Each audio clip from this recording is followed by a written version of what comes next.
An exhausted single mother drifted off on a stranger's shoulder during a crowded bus ride. But what he did next left everyone watching with tears in their eyes. But before we dive into the full story, let me know where you're watching from and what time it is. Now, subscribe to the channel and let's get started. Chicago, winter of 2008.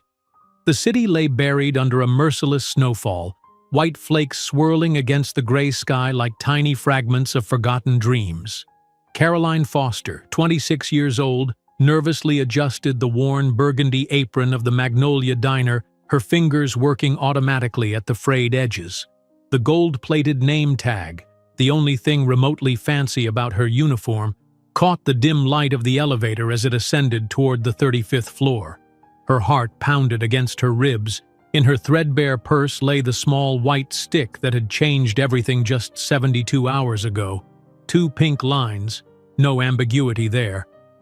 The elevator doors parted with a soft chime, revealing a reception area of gleaming marble and modern art pieces that probably cost more than her annual salary. A sleek, impeccably dressed receptionist glanced up, her perfectly shaped eyebrows rising slightly at Caroline's attire. "I'm here to see Alexander Wright," Caroline said, trying to keep her voice steady. "He's expecting me." She wasn't sure if that was true. Their 3-month relationship had been conducted in shadows, dinners at obscure restaurants, weekends at out-of-town hotels, always on his terms, always at hours that ensured minimum exposure. But she'd texted him that morning, "Need to see you. Important." His reply had been terse. "Office, 5 p.m. "Your name?" The receptionist's voice held the faintest edge of disdain. "Caroline Foster." After a brief call, Caroline was ushered down a hallway lined with awards and financial magazine covers featuring Alexander's confident smile and piercing blue eyes. The contrast between her world and his had never felt so stark. Her hands, slightly reddened from refilling countless coffee cups, against the pristine white walls adorned with abstract art pieces. Alexander's corner office offered a breathtaking panoramic view of Lake Michigan, now a vast expanse of gray beneath the winter sky. He stood with his back to the door, a silhouette of power in a perfectly tailored suit, gazing out at the city he seemed to command. "Alex," Caroline said softly. He turned, and for a brief moment, his face showed genuine pleasure before immediately morphing into something more controlled, more distant. His eyes dropped to her uniform, then back to her face. "Caroline, I didn't expect you to come straight from work." His voice was smooth, cultured, the voice that had whispered against her neck in darkened rooms, now coolly professional. "My shift ended at 4. I didn't have time to go home and change." She clutched her purse tighter, the pregnancy test like a burning coal inside it. Alexander gestured toward a sleek leather couch. "Would you like something to drink? Water? Coffee?" "No, thank you." Caroline sat, feeling the luxurious leather beneath her, so different from the cracked vinyl booths where she spent her days serving others. Alexander didn't join her on the couch. Instead, he perched on the edge of his desk, creating distance between them. His Hermes tie, a gift from his mother he'd once told her, was the exact shade of his eyes. Everything about him was deliberate, curated. "You said it was important," he prompted, glancing at his watch, a subtle reminder that his time was valuable, measured in thousands of dollars per hour.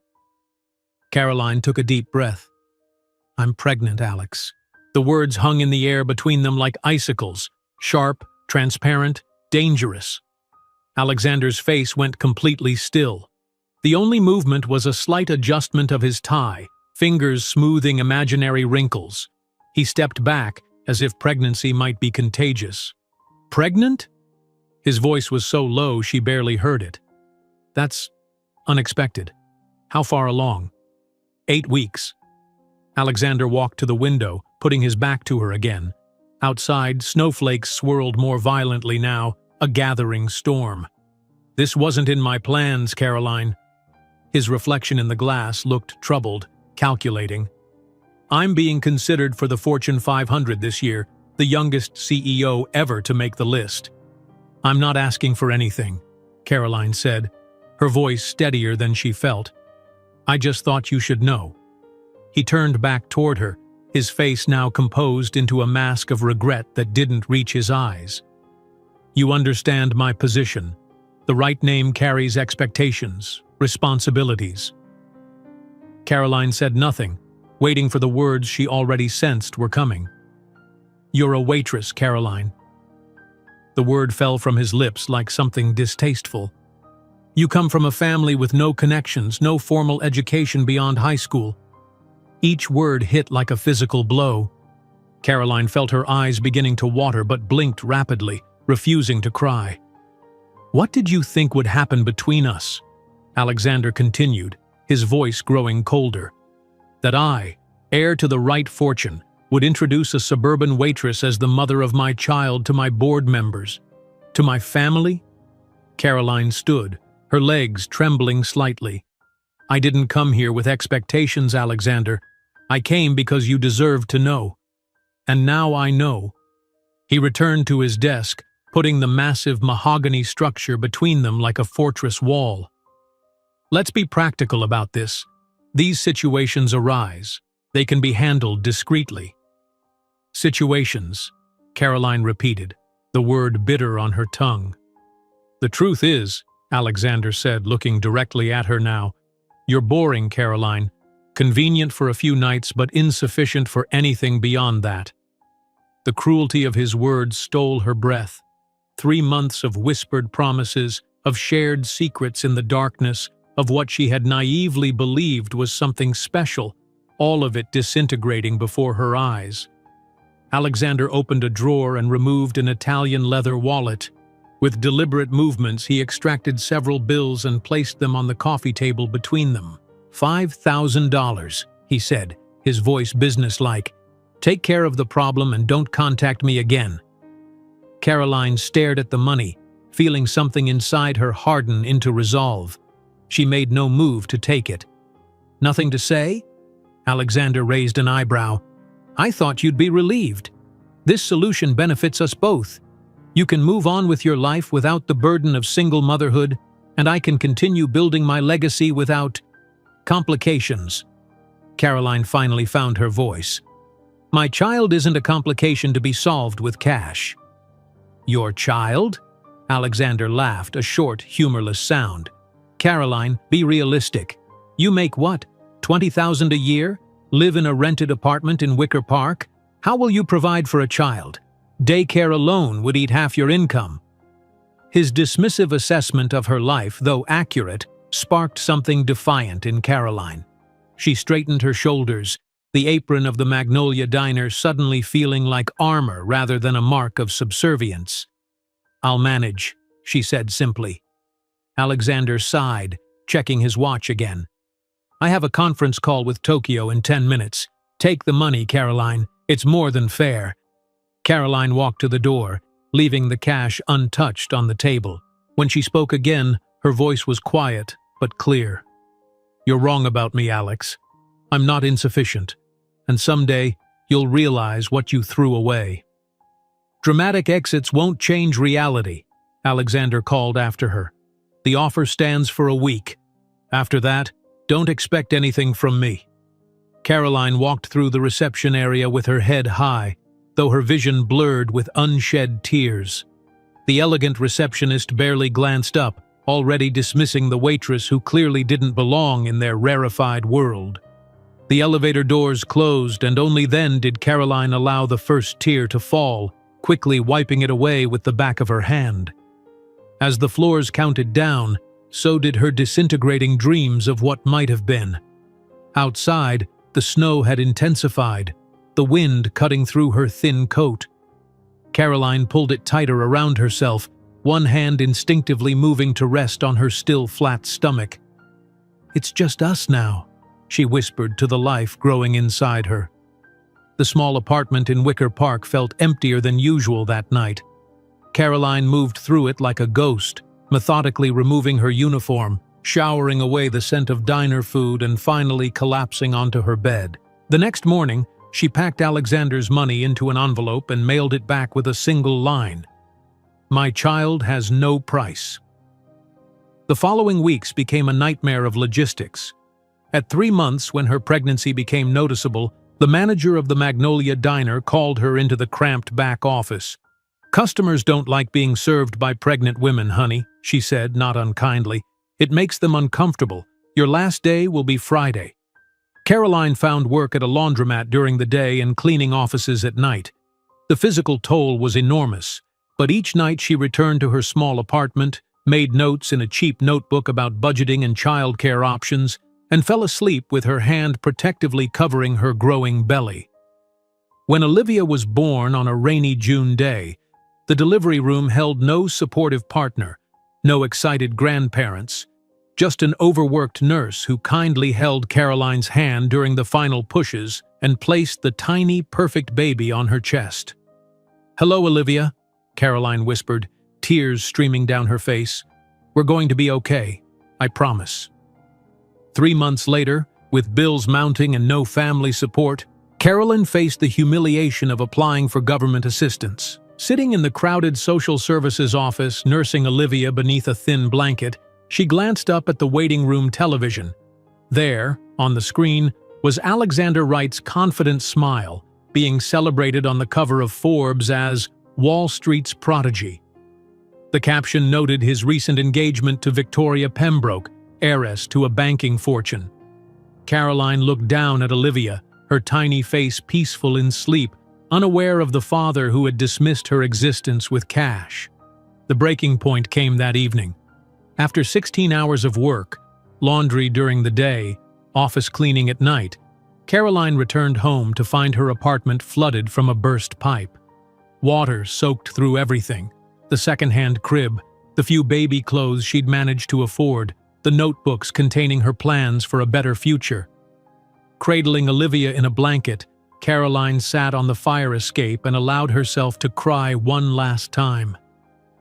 "It's over," she whispered to herself, watching the city lights blur through her tears. "This is the last day Alexander Wright will have power over me." The next morning, with Olivia sleeping in a makeshift carrier, Caroline enrolled in night business classes at the local community college. While her daughter napped in a repurposed drawer at the back of the library, she devoured books on entrepreneurship and finance, filling notebooks with ideas and plans. An old sewing machine purchased from a thrift store for $47 became her first piece of equipment. Late at night, after Olivia was asleep, Caroline began experimenting with designs, her fingers pricked and bandaged, but her resolve unbroken. "One day, you'll look at me and realize the biggest mistake of your life," she promised, kissing Olivia's forehead as she typed out a business plan on a public library computer. As the winter snow began to fall again, marking a year since that devastating meeting in Alexander's office, Caroline Foster was already laying the foundation of what would become her empire. While drying her tears on that winter night, Caroline couldn't imagine that in 15 years she would be signing billion-dollar contracts on the same floor where Alexander had declared her insignificant. While drying her tears on that winter night, Caroline couldn't imagine that in 15 years she would be signing billion-dollar contracts on the same floor where Alexander had declared her insignificant. But first, she had to survive tomorrow, and the day after that, and all the days that would follow with a child depending solely on her. The alarm clock shrieked at 5:30 in the morning. Caroline's hand shot out from beneath the thin blanket, silencing it before it could wake Olivia, who slept peacefully in the second-hand crib, just feet away. February in Chicago was brutally cold, and the apartment's heating system worked sporadically at best. Caroline dressed quickly in the dark, layering sweaters beneath her Magnolia Diner uniform. She leaned over Olivia's crib, placing a gentle kiss on her daughter's forehead. "Just a few more days, little one," she whispered. "Mommy will find something better." Mrs. Petrovich from next door would arrive at 6 to watch Olivia, a kindness Caroline repaid by bringing home leftover pies and doing the elderly woman's laundry on weekends. These makeshift arrangements were the threads holding her fragile existence together. The morning rush at the diner was particularly hectic. Caroline moved between tables with practiced efficiency, her smile never betraying the knot of anxiety tightening in her stomach. She was 12 weeks pregnant now, and though she'd tried to conceal it with looser uniforms, her body was beginning to betray her secret. "Caroline, my office. Now." Brenda, the manager, beckoned her with a crooked finger during a rare lull. The cramped back office smelled of cigarettes and burnt coffee. Brenda sat heavily in her creaking chair, regarding Caroline with a mixture of irritation and reluctant sympathy. "You're showing, honey. No preamble, just blunt observation. Customers don't like being served by pregnant women, makes them uncomfortable." She sighed, tapping a cigarette against the desk. "Your last day will be Friday." Caroline felt the floor tilt beneath her. "Brenda, please. I need this job. I have a baby at home already." "Which is exactly why you should have been more careful, isn't it?" Brenda lit the cigarette, blowing smoke toward the yellowed ceiling. "Nothing personal. It's business." Walking back onto the floor, Caroline moved mechanically between tables, taking orders, refilling coffee cups, her mind racing with desperate calculations. Rent due in 2 weeks. Formula for Olivia. Prenatal vitamins she couldn't afford to skip. That evening, after collecting Olivia from Mrs. Petrovich, Caroline spread the classifieds across her kitchen table, circling possibilities with a pen that was running out of ink. She needed something, anything, that would hire a visibly pregnant woman with a baby. The laundromat on Damen Avenue didn't care about her pregnancy. "Can you sort, load, and fold?" asked the manager, a heavy-set woman named Gloria. "Can you work 8 hours on your feet?" "Yes," Caroline answered without hesitation, though she wasn't entirely sure. "Starts tomorrow. $7 an hour, no benefits." It wasn't enough, but it was something. The steam from the industrial machines made Caroline dizzy during her shifts.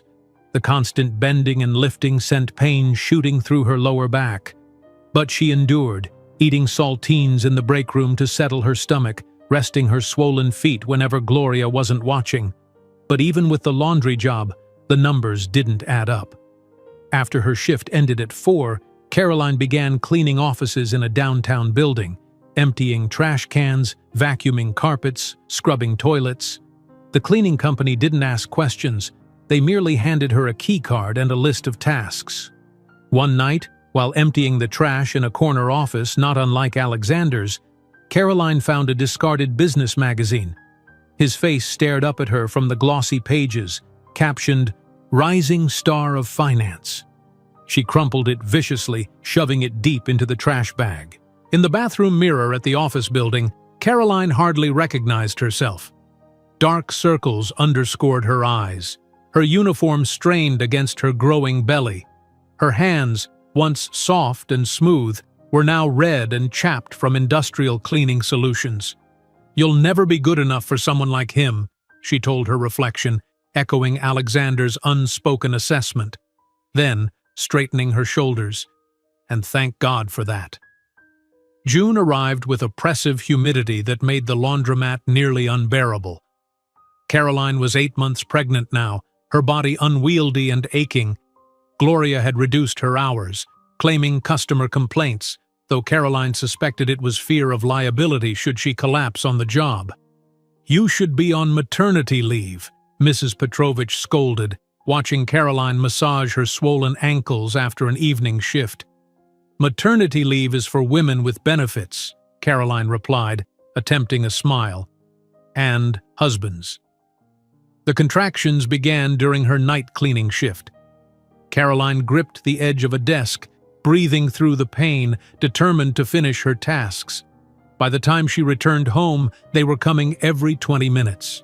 She called Mrs. Petrovich, who promised to care for Olivia, and then dialed for a taxi to the county hospital.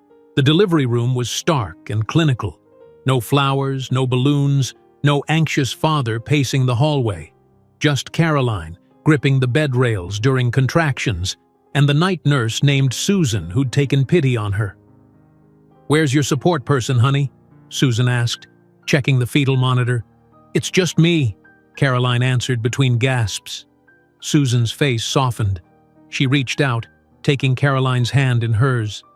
"Not tonight. Tonight, it's us." For 7 hours, Susan stayed beyond her shift, holding Caroline's hand through each contraction, wiping her brow, encouraging her when she thought she couldn't push anymore.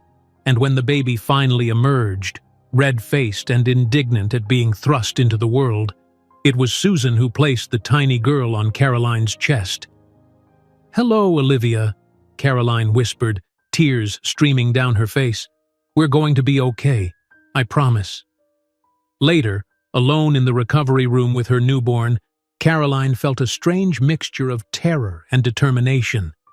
"Somos só nós duas agora, pequena," she whispered in the Portuguese her grandmother had taught her. "But I promise that will be enough." Returning to the apartment with a newborn while caring for a 9-month-old tested the limits of Caroline's endurance. Sleep became a luxury she couldn't afford.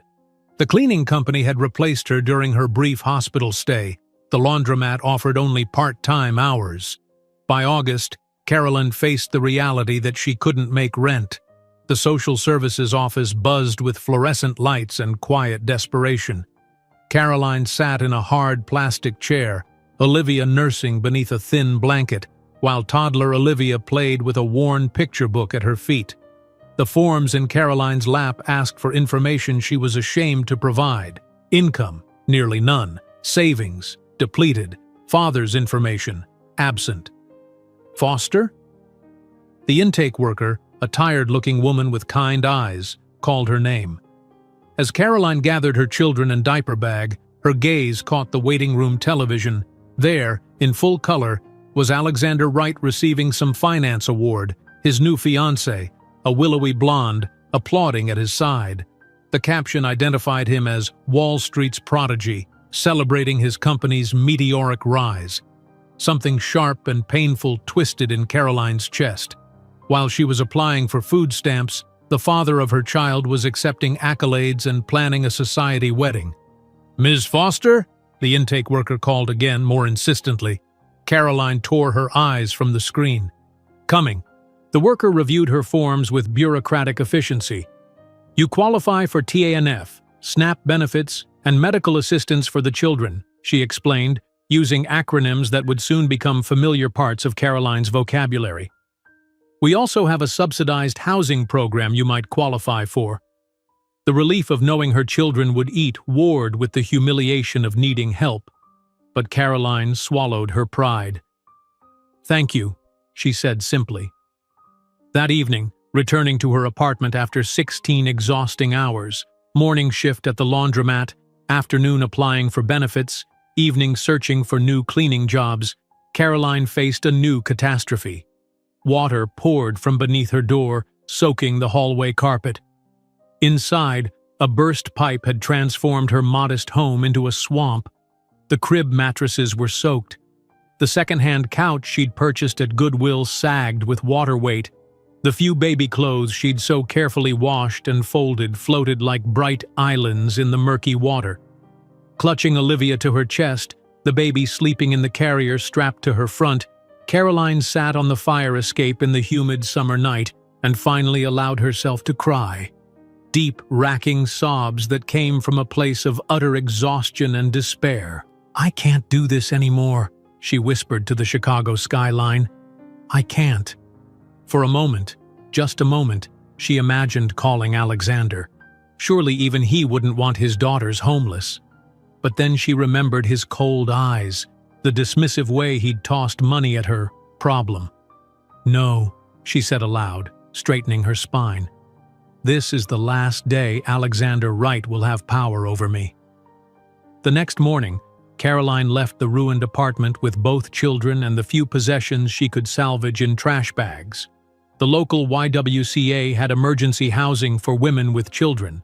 It wasn't ideal, a shared room with 3 other families, but it was clean, dry, and safe. That same afternoon, While the babies napped under the watchful eye of another resident, Caroline walked to the community college 6 blocks away. The fall semester was starting in 2 weeks. "I'd like to register for night classes," she told the admissions counselor. "Business administration." The counselor glanced at her skeptically. "That's an intensive program. Do you have childcare arrangements?" "I'll figure it out," Caroline said with more confidence than she felt. That night, in the shared room at the YWCA, Caroline created a meticulous schedule. Laundromat from 7 to 3. Study at the library from 4 to 6 while the children played in the kids section. Classes from 7 to 9 on Tuesdays and Thursdays, with the babies sleeping in a makeshift playpen in the back of the classroom. She'd already negotiated this unusual arrangement with a sympathetic professor. While her roommates slept, Carolyn pored over a library book on small business formation, taking notes in a notebook she'd rescued from the flood. An idea was forming, nebulous still, but growing clearer with each page she read. 3 weeks later, Caroline found herself in a thrift shop, staring at an old Singer sewing machine. $47, almost half of what remained from her first assistance check after paying for the new apartment deposit. "Do you know how to use one of these?" asked the shop owner, noticing her interest. "No," Caroline admitted, "but I can learn." That night, with both girls finally asleep in the new apartment, a subsidized 1-bedroom in a safer neighborhood, Caroline sat at the kitchen table with the sewing machine and scraps of fabric gleaned from the laundromat's lost and found. Her fingers were clumsy at first, the stitches uneven, but with each attempt, they improved. As she worked, a business news program played softly on the second-hand television. Alexander's company had just acquired another firm, expanding its reach into Asian markets. Caroline looked down at her rough hands, then at her sleeping daughters, then at the humble sewing machine that represented her first investment in a different future. "One day you'll look at me and realize the biggest mistake of your life," she promised, kissing Olivia's forehead while typing the first draft of a business plan on a public library computer. The small sewing machine purchased for $47 would be the first equipment of what would become, in a decade, an industry valued in billions. The small sewing machine purchased for $47 would be the first equipment of what would become, in a decade, an industry valued in billions. But for now, as the harsh Chicago winter of 2009 gave way to spring, it represented something more immediate to Caroline: hope. Olivia had just celebrated her first birthday with a modest cupcake Caroline had splurged on, while baby Olivia, now 10 months old, watched with fascinated eyes from her high chair. That night, after tucking both girls into their shared crib, Caroline stared at the receipt from her latest shopping trip. The cost of diapers alone had eaten nearly a quarter of her weekly budget. "This is unsustainable," she whispered, calculator in hand. Every month was a precarious balancing act of bills, food, and necessities for the girls. Something had to change. The next day, while cleaning an executive's office at her new part-time job, Caroline noticed a magazine left open on the desk. "The Environmental Impact of Disposable Diapers," read the headline. The article detailed how the average baby used 6,000 diapers before potty training, creating tons of non-biodegradable waste. Caroline paused, vacuum cleaner humming forgotten in her hand. An idea began to form, nebulous at first, then gaining clarity with each passing second. That evening, after her business administration class, Caroline approached her professor.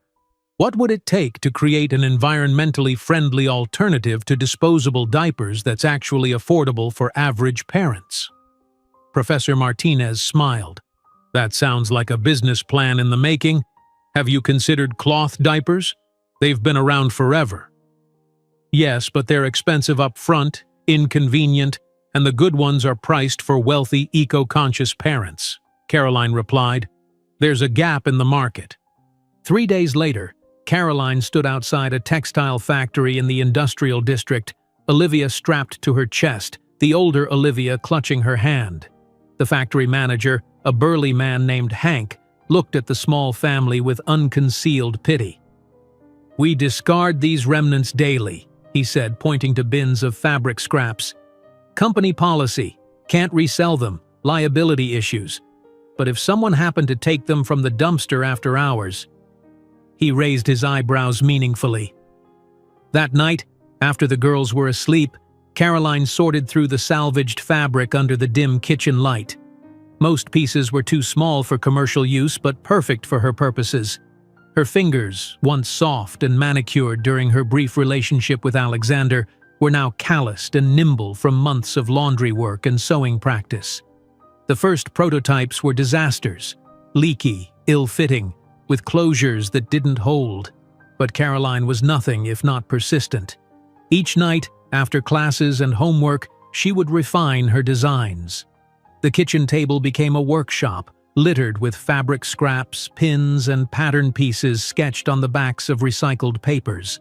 "Version 17, Caroline murmured 2 weeks later, holding up a cloth diaper with an innovative pocket design that held a removable, super-absorbent insert made from repurposed materials. "Let's see how you perform." When the diaper successfully contained one of baby Olivia's impressive blowouts, something the expensive store-bought cloth diapers had failed to do, Caroline knew she was onto something. Spring warmed into early summer, and the West Garfield Park Farmers Market opened for the season. For $20, money Caroline could barely spare, she rented a tiny corner table for the day. "Eco Bottoms, affordable, sustainable cloth diapers," read her hand-lettered sign, propped against a display of colorful diapers. She'd stayed up until 3 in the morning completing enough stock for the market, her eyes burning with fatigue. For the first hour, not a single person stopped. Caroline tried not to let disappointment crush her as she watched customers bypass her table for organic produce and artisanal bread. The older Olivia played quietly in a makeshift playpen beside the table, while baby Olivia napped in a carrier. "Are these cloth diapers?" A woman in her 30s paused, examining Caroline's display with interest. "Yes, they're made from reclaimed fabrics, with an innovative pocket design," Caroline explained, demonstrating how the insert worked. "They're washable, reusable, and will last through multiple children." The woman picked one up, rubbing the fabric between her fingers. "How much?" $12 each or 3 for $30, Caroline replied, heart pounding. Commercial cloth diapers sold for $25 or more. "I'll take 3, the woman decided. "My sister just had twins, and she's been looking for eco-friendly options that won't bankrupt her." By the end of the day, Caroline had sold 16 diapers and collected email addresses from customers interested in future products. She counted the money with trembling fingers. $192, more than she'd make in 3 days at the laundromat. That night, using the public computer at the library while the girls slept in their stroller beside her, Caroline created a simple website using a free template and the HTML skills she'd taught herself through online tutorials. Eco Bottoms.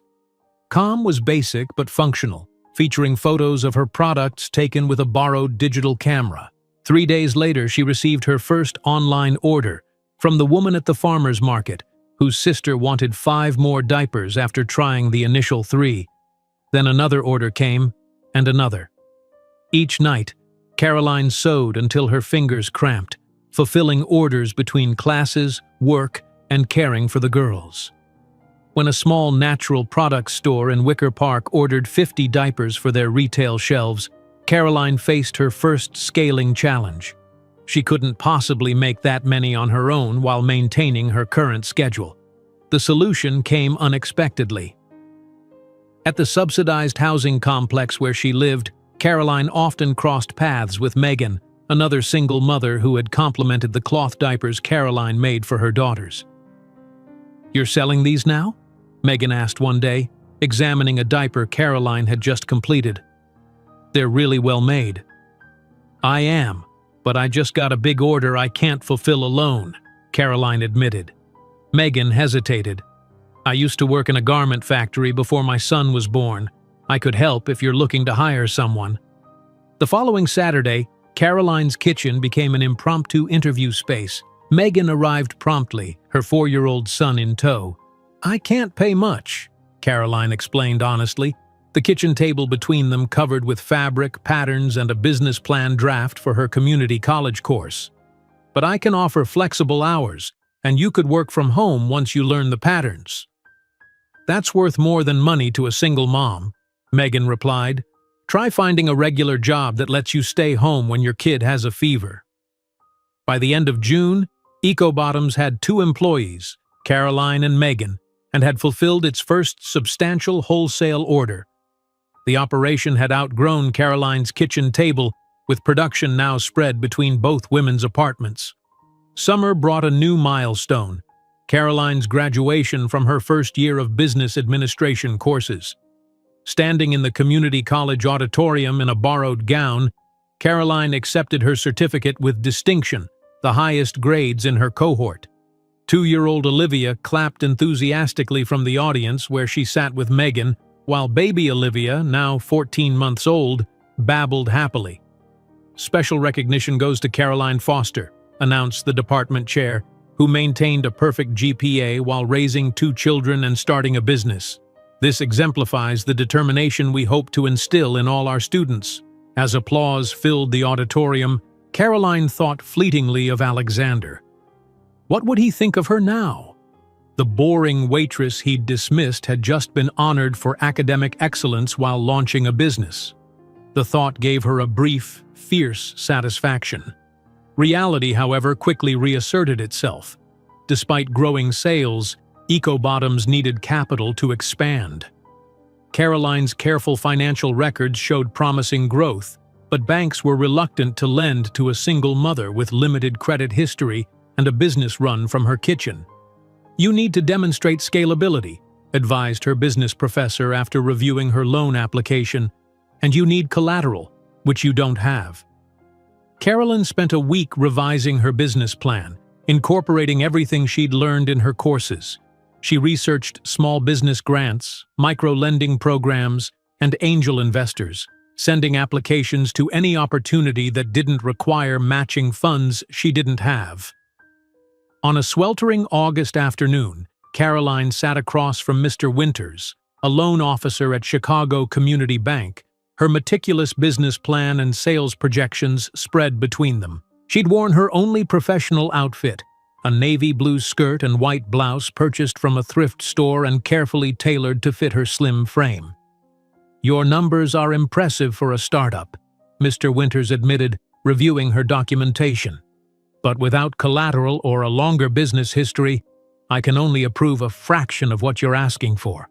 "How much?" Caroline asked, trying to keep the desperation from her voice.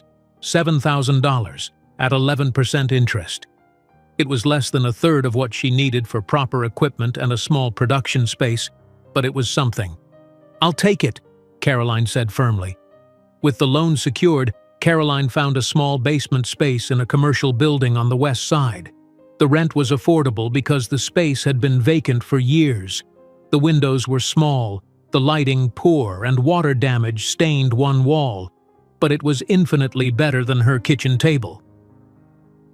"Our first real workspace," Caroline told the girls as they explored the empty room.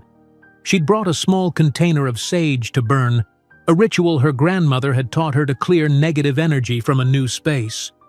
"This is the beginning of something big."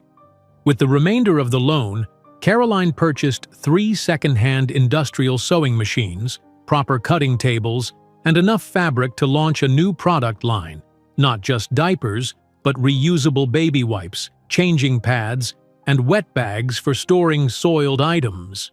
As September approached, Caroline enrolled in her second year of business courses, arranged childcare through a subsidized program, and officially incorporated her business. Sitting at the new desk in their small production space, she signed the papers that transformed EcoBottoms into Foster Innovation, LLC. That evening, exhausted but satisfied, Caroline turned on the small television in their apartment while preparing dinner. A breaking news banner caught her attention. Wright Investments CEO announces engagement. The camera cut to Alexander Wright, arm in arm with Victoria Pembroke, a willowy blonde whose family owned one of Chicago's oldest banking institutions.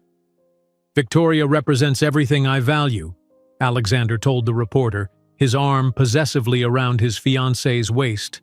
"Class, education, and appropriate family connections." Caroline froze, wooden spoon halfway to her lips, as the camera panned to show the elaborate engagement party. Crystal chandeliers, champagne fountains, and Chicago's elite mingling in designer evening wear, a world away from her basement workshop with its second-hand equipment. "Mama, hungry," called little Olivia from her play area, breaking the spell. Caroline turned off the television with a decisive click. Alexander's world of inherited wealth and hollow values no longer had the power to hurt her. She was building something real, something meaningful. Not just a business, but a legacy for her daughters. The next morning, as Caroline signed the official registration documents for Foster Innovation, LLC, she couldn't know that in 7 years, she would be developing patents that would revolutionize 3 industries, while Alexander's perfect marriage would crumble under the weight of financial scandals.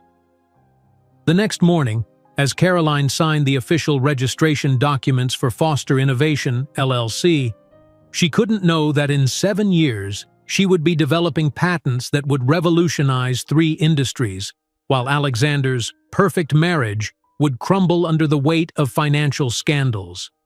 For now, her focus remained on survival and steady growth, one careful step at a time.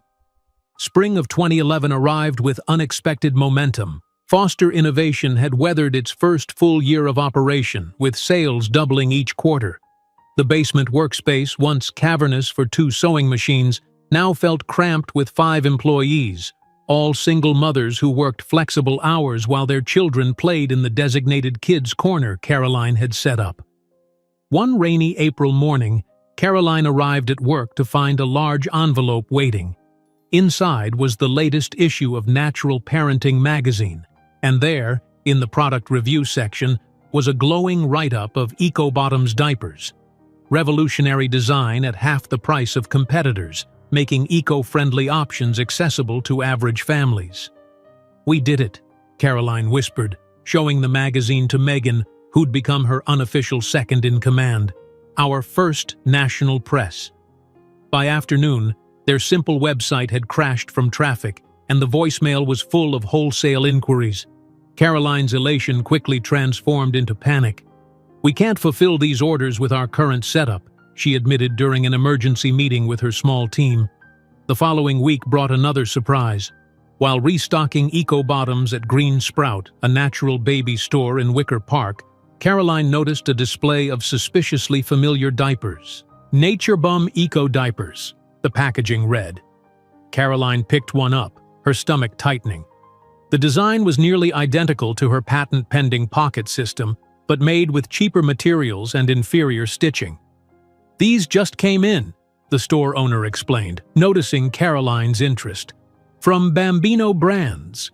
They're offering wholesale prices that undercut yours by 30%. Bambino Brands, a subsidiary of Comfort Corporation, one of the largest baby product manufacturers in the country." Caroline's hands trembled slightly as she set the knockoff diaper down. "I need to speak with a lawyer," she told Megan that afternoon.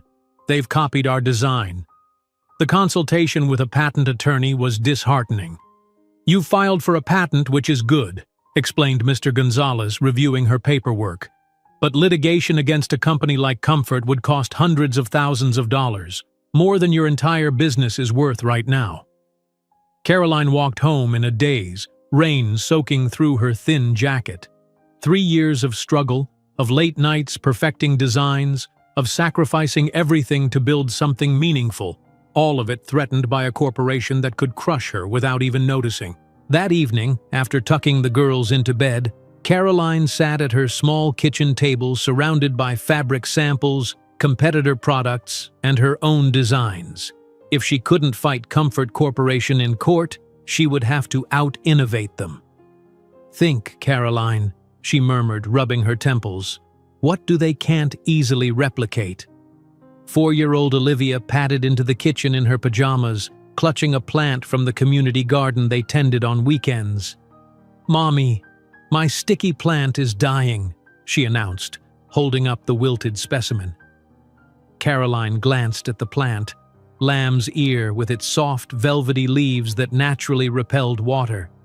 She'd chosen it for the garden because the girls loved stroking its fuzzy texture. "That's because you picked it, sweetheart," Caroline explained, taking the plant.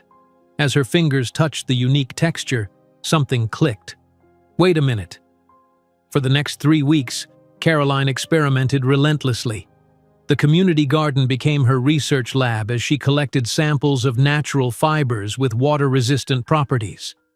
The kitchen became a testing facility, with various combinations of sustainable materials subjected to absorption tests, washability trials, and durability assessments. "What exactly are you making?" asked Megan one morning, watching Caroline layer an unusual combination of hemp, modified lamb's ear fibers, and reclaimed cotton. "The future," Caroline replied, not looking up from her work. "Something they can't copy because they're too invested in petroleum-based materials to pivot quickly." By early June, Caroline had developed a prototype fabric unlike anything on the market, completely biodegradable, extraordinarily absorbent, naturally antimicrobial, and made from sustainable sources. It was perfect not just for diapers, but potentially for countless other applications. The challenge now was scaling production. Her small loan had been exhausted, and banks remained reluctant to extend significant credit to her fledgling operation despite its growing sales. Opportunity arrived unexpectedly on a sweltering July afternoon. A woman in her early 60s walked into the basement workspace without appointment, glancing around with shrewd assessment. Her silver hair was cut in an elegant bob, and her simple linen dress likely cost more than all the furniture in Caroline's apartment. "I'm looking for Caroline Foster," she announced to Megan, who was manning the front desk. Caroline emerged from the production area, wiping her hands on her apron. "I'm Caroline. Eleanor Matthews," the woman introduced herself. "I purchased your diapers for my granddaughter at Green Sprout last month. I'd like to speak with you privately." In the tiny office partitioned off from the main workspace, Eleanor got straight to the point. "These products are revolutionary, yet you're operating out of a basement with second-hand equipment. Why?" Caroline blinked, caught off guard by the directness. "Capital constraints. We're growing, but you're severely undercapitalized and vulnerable to being copied or crushed by established players," Eleanor interrupted. "I've already seen the Bambino knockoffs."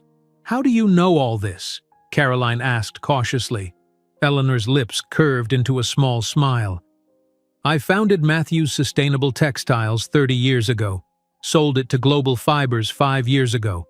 Now I invest in women-led businesses with disruptive potential." She leaned forward. "Why are you operating in a basement when you have the best textile innovation I've seen in years?" For the next hour, Eleanor grilled Caroline about her business model, production processes, and vision for the future. Caroline answered with growing confidence, showing Eleanor her newest material development and explaining its potential applications beyond baby products. "I want to invest," Eleanor finally said. $500,000 for a 20% stake, plus my expertise, connections, and mentorship." Caroline's breath caught. The amount was more than she dared hope for.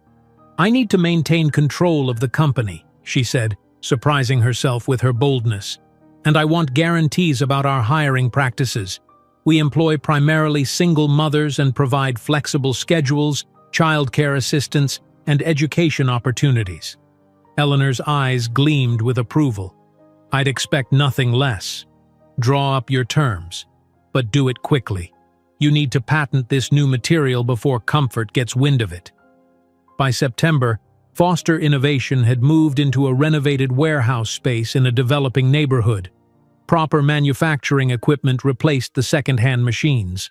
A dedicated research lab occupied one corner, while a bright, cheerful childcare room allowed employees to bring their children to work when necessary. "This isn't just a job," Caroline told the new employees during orientation. We're building a new model of what a workplace can be, one that recognizes that workers are whole people with families and responsibilities. With Eleanor's guidance, Caroline filed comprehensive patents on her new biodegradable material. Product lines expanded beyond baby items to include sustainable menstrual products, eco-friendly incontinence solutions, and biodegradable medical coverings, all using variations of her innovative textile. On a crisp October morning, Caroline stood before a classroom of kindergartners for Career Day. 5-year-old Olivia beamed with pride as her mother explained how she made special fabric that helps keep our planet clean. "My mommy's a business owner," Olivia announced to her classmates, "and a scientist and an inventor." Later that day, Caroline was called to meet with Olivia's teacher. Expecting the usual updates on her daughter's progress, she was surprised by the teacher's serious expression. "Mrs. Foster." Caroline corrected gently. "Ms. Foster, have you ever had Olivia's cognitive abilities formally assessed? She's reading at a 4th grade level and her mathematical reasoning is extraordinary for a child her age." Caroline listened with growing amazement as the teacher detailed Olivia's exceptional abilities. "She may be what we call profoundly gifted. I'd recommend testing for placement in our advanced program, possibly even consideration for specialized schools for gifted children." That evening, watching Olivia help her younger sister with a picture book, Caroline felt a surge of fierce pride. Despite everything, the poverty, the struggle, the absence of their father, her daughters were thriving. Olivia, especially, was showing talents that even Caroline hadn't fully recognized. "Your daughter has the highest test scores we've seen in a student this young," the school psychologist confirmed 2 weeks later. "We're recommending immediate placement in our program for exceptionally gifted children." December brought Foster Innovation's first industry recognition. At the Chicago Sustainable Business Awards, Caroline accepted the Innovation in Eco-Materials Prize, a small crystal trophy that she displayed prominently in the company's front office. "Foster Innovation represents the future of sustainable manufacturing," read the citation, "creating revolutionary materials while building a company culture that prioritizes families and work-life balance." Standing at the podium in a simple but elegant dress, her first non-thrift store purchase in years, Caroline scanned the audience of business leaders and entrepreneurs. For a fleeting moment, she imagined Alexander among them, witnessing what the boring waitress had accomplished. "This award belongs to every member of our team," she said instead, focusing on the present. "Especially the working mothers who bring both their professional talents and their life wisdom to our company every day." A small write-up about the award appeared in the Chicago Business Journal the following week. "The Green Revolution's Silent Pioneer: How Foster Innovation is Changing Manufacturing." It wasn't Forbes or Fortune, but seeing her company name in print filled Caroline with quiet satisfaction. That night, tucking the girls into bed in their new apartment, still modest but in a safer neighborhood with better schools, Caroline reflected on how far they'd come in just 3 years. "Tell us the story about the sewing machine again," requested 3-year-old Olivia, while her sister organized books on her small shelf by subject matter and reading level. "Once upon a time," Caroline began, "there was a mommy who had 2 beautiful daughters and $47 to her name. She bought a magic sewing machine that looked ordinary to everyone else, but it could create wonderful things." As the girls drifted off to sleep, Caroline returned to the kitchen table, where she was designing a new line of sustainable nursing pads based on her patented material. The kitchen no longer doubled as a factory, but it remained her favorite place to sketch new ideas while her daughters slept nearby. While Caroline carefully drew the new design, she didn't know that in just 5 years, she would be refusing an offer of $100 million from the same corporation that had tried to copy her product. While Caroline carefully drew the new design, she didn't know that in just 5 years, she would be refusing an offer of $100 million from the same corporation that had tried to copy her product. But as the summer of 2014 bloomed across Chicago, 7 years after Alexander's cruel dismissal, Foster innovation had already transformed beyond even Caroline's ambitious dreams. The company headquarters now occupied an entire floor of a renovated industrial building in West Loop. Floor-to-ceiling windows flooded the open-concept workspace with natural light, illuminating production samples and design boards featuring the company's expanding product lines. 85 employees, predominantly women, many of whom had started as single mothers with limited options, now operated specialized equipment, managed departments, or developed new applications for Caroline's revolutionary biodegradable textile. "The Q2 numbers just came in," announced Megan, now Chief Operations Officer, striding into Caroline's glass-walled office with a tablet in hand. "We've exceeded projections by 22%. The hospital supply line is performing even better than expected." Caroline looked up from the prototype she was examining, a new sustainable medical drape that could revolutionize surgical waste management. At 32, she still maintained the determined focus that had propelled her from desperate single mother to innovative CEO, though her once perpetual exhaustion had been replaced by a poised confidence. "That's the third consecutive quarter above projections," Caroline noted, a small smile playing at her lips. "How's the production capacity holding for the increased demand?" "We'll need to consider expansion soon," Megan replied. "Eleanor's already looking at potential manufacturing partners with compatible values." The mention of Eleanor Matthews, now board chairwoman and Caroline's trusted mentor, brought a warm sense of gratitude. The older woman's investment and guidance had been transformative, but she'd always respected Caroline's vision for a company that prioritized both innovation and humanity. Later that afternoon, Caroline stood in the company's material science lab, watching as technicians tested a new variation of her patented fabric. What had begun as a desperate attempt to outmaneuver copycats had evolved into a technological breakthrough, a fully biodegradable, high-performance textile that could be manipulated for countless applications, from medical supplies to sustainable packaging. "The tensile strength is remarkable," noted Dr. Patel, the materials scientist Caroline had hired from MIT the previous year, "and it breaks down completely in compost conditions within 12 weeks, leaving zero toxic residue." "That's what the world needs to see," Caroline replied, already envisioning the marketing possibilities. "Products don't have to choose between performance and sustainability."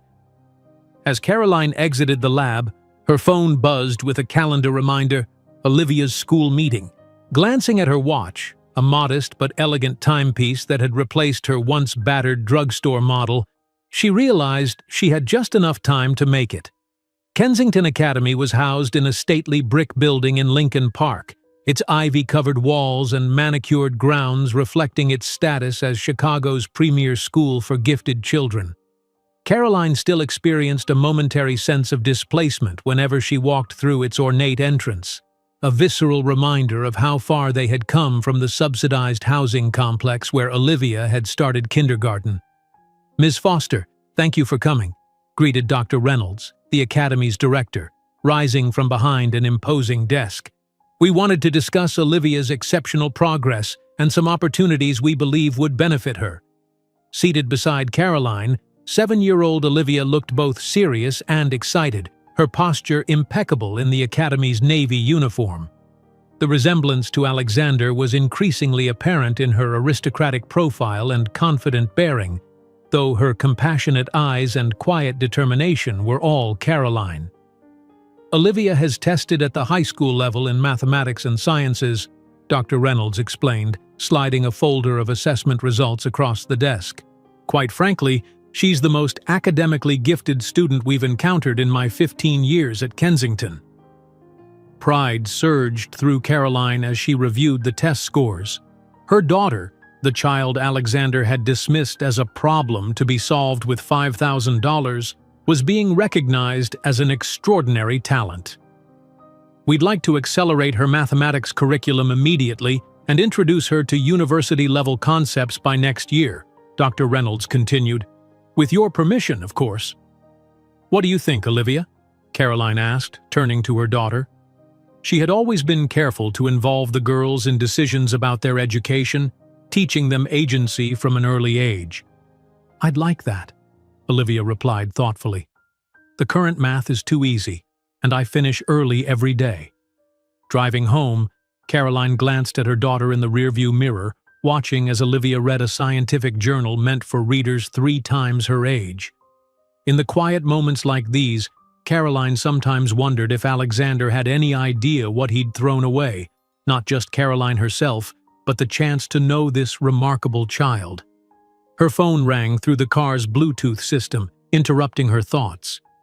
"Caroline, it's Eleanor. Have you seen the business news today?" "No. I've been in meetings all morning and just came from Olivia's school. What's happening?" "Wright Investments is under investigation for misleading environmental claims," Eleanor said, an undercurrent of satisfaction in her voice. "They've been promoting a green investment portfolio while heavily funding coal mining operations and petrochemical companies. Classic greenwashing." Caroline's hands tightened imperceptibly on the steering wheel. Alexander's company had grown tremendously over the years, often through aggressive tactics and ethical shortcuts that stood in stark contrast to Foster Innovation's transparent practices. "The financial press is calling it a significant blow to Wright's credibility in the sustainable investment space," Eleanor continued. "Their stock dropped 11% this morning." That evening, as Caroline prepared dinner in their comfortable Lincoln Park apartment, a far cry from the tiny, flooded unit where she'd once cradled her babies in despair, the television played a financial news update in the background. The camera cut to Alexander Wright leaving a downtown building, surrounded by reporters shouting questions about the greenwashing allegations. 7 years had changed him too, Carolyn noted with detached curiosity. His face had filled out, a certain softness around his jaw suggesting comfort and excess. The arrogant confidence remained, but now seemed brittle around the edges as he brushed past questions with rehearsed non-answers. Behind him walked Victoria Wright, his society wife, her expression a careful mask as cameras flashed. The tabloids had been speculating about trouble in their marriage for months, ever since Victoria had been photographed in Aspen with a prominent film director, while Alexander was closing deals in Tokyo. "Mom, is that man in trouble?" asked Olivia, looking up from her advanced physics workbook at the kitchen table. "Yes," Caroline replied simply. "His company wasn't honest about how they were using people's money." "That's wrong," Olivia stated with the clear moral certainty of childhood. "You always say honesty is our most important company value." Caroline smiled, turning away from the screen to focus on her daughter. "And that's why people trust Foster Innovation." September brought a milestone that Caroline had once thought impossible. Foster Innovation was featured in a prominent spread in National Business magazine, highlighting the company's innovative materials and progressive workplace policies. The article, titled "The Revolution in Green Manufacturing," included a professional photograph of Caroline in the company's research lab, looking confidently into the camera in a simple but elegant blazer, the Foster Innovation logo visible on the wall behind her. The same week, Caroline received an invitation that made her pause. The Chicago Business Leaders Forum, an exclusive gathering of the city's most influential executives. Alexander Wright had been a fixture at these events for years. The possibility of encountering him, now as a peer rather than a dismissed inconvenience, sent an unexpected ripple of emotion through her. "You should absolutely attend," Eleanor advised during their weekly mentor meeting. "Foster Innovation deserves that seat at the table, and so do you." Caroline's calendar alert chimed again. Olivia's science exhibition at Kensington's annual showcase. Leaving work early, she arrived to find her daughter confidently explaining molecular structures to impressed parents and teachers, her project on biodegradable polymers winning first prize in the upper school division, despite Olivia being years younger than her competitors. "Dr. Hartwell from Northwestern University asked if I'd like to visit his laboratory," Olivia reported excitedly on the drive home. "He's doing research on sustainable materials too." "That's wonderful, sweetheart," Caroline replied, a thought suddenly occurring to her. "Would you like to come to the lab at Foster tomorrow? You could show Dr. Patel your project." The next day, Watching Olivia engage with professional scientists as an intellectual equal, Caroline felt a surge of bittersweet pride. Her daughter was flourishing despite, perhaps even because of, Alexander's absence. What might have been a tragedy had instead forced Caroline to build something extraordinary on her own terms. That evening, as Caroline reviewed applications for the company's education scholarship program for children of employees, her phone lit up with a news alert. Wright Investments CEO Alexander Wright and wife announced separation amid company scandal. The accompanying photo showed Alexander leaving a Manhattan restaurant alone, looking haggard and defensive as photographers swarmed. The article mentioned irreconcilable differences and tremendous stress from ongoing investigations into the company's investment practices. Caroline closed the notification without reading further. Alexander's personal problems were no longer of interest to her. Her focus remained on growing Foster Innovation and raising her daughters to be the kind of people who would never discard others as insignificant. October brought an unexpected offer. Comfort Corporation, the same company whose subsidiary had attempted to copy Caroline's original designs, approached with an acquisition proposal, $100 million for Foster Innovation. They're desperate to green their image after their own sustainability claims came under scrutiny, Eleanor observed during the emergency board meeting. Buying Foster would give them instant credibility. Caroline stood at the conference room window, looking out at the Chicago skyline. $100 million. The amount was staggering, enough to secure her daughter's futures for generations, enough to never worry about money again. "What are you thinking?" Megan asked quietly. Caroline turned back to the board, her decision already made. "Foster Innovation isn't for sale," she stated firmly, "not at any price." "The offer is substantially above market value," noted their financial advisor. "Because what we've built is worth more than their valuation metrics can capture," Caroline replied. "Our patents, our workplace model, our reputation for integrity, these aren't just assets to be acquired and potentially dismantled." As winter approached, Foster Innovation launched its first sustainable clothing line, featuring everyday basics made entirely from their patented biodegradable materials, modeled by women of diverse ages, sizes, and backgrounds. In the company's bright design studio, Caroline watched as 7-year-old Olivia carefully sketched a modification to a fabric pattern, her small brow furrowed in concentration. "I think this might make it even stronger, Mom," she explained, showing Caroline her drawing. "If we change the molecular structure here, it could improve water resistance without affecting biodegradability." Caroline examined the surprisingly sophisticated design, recognizing elements of the molecular formulas they'd been discussing in the lab just days earlier. Her daughter had not only understood the complex science but had intuitively identified a potential improvement.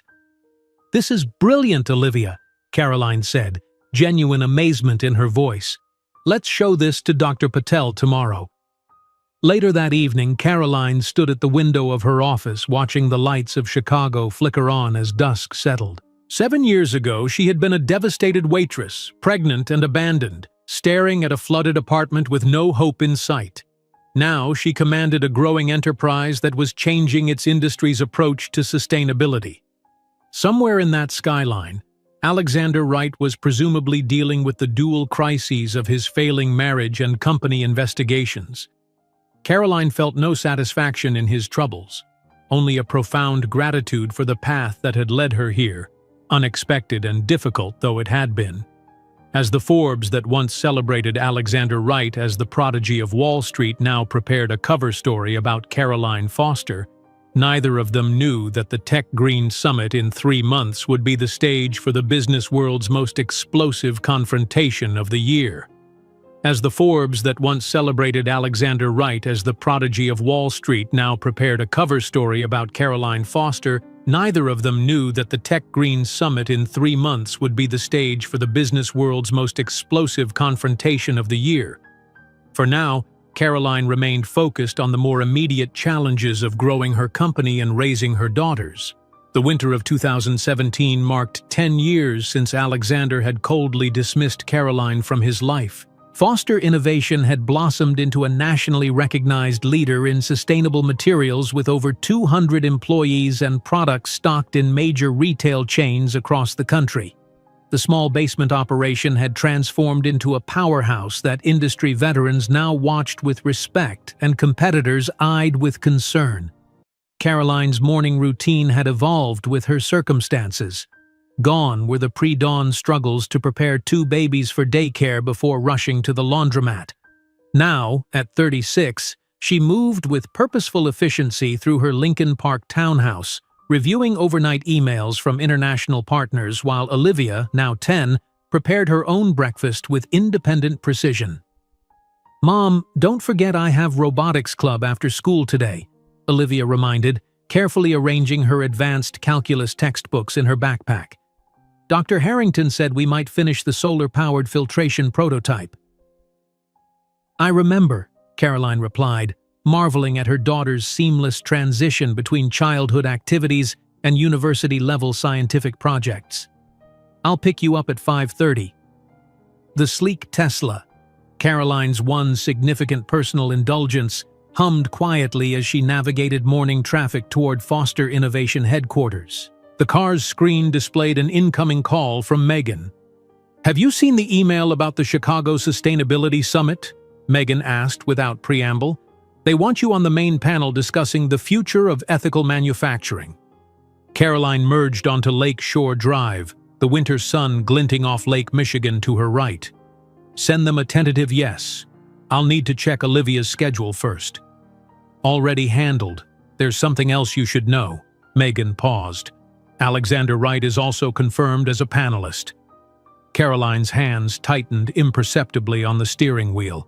In 10 years, she had successfully avoided any direct interaction with Alexander, though Chicago's business circles were small enough that their paths had occasionally crossed at a distance.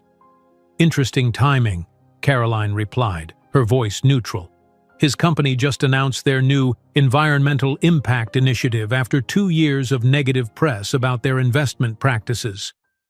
At Foster Innovation headquarters, Caroline moved through the morning with practiced efficiency: a product development meeting, a conference call with European distributors, a review of the quarterly projections. Yet beneath her composed exterior, her mind periodically returned to the upcoming panel. After a decade, she would finally face Alexander as an equal. No, as a superior in their field.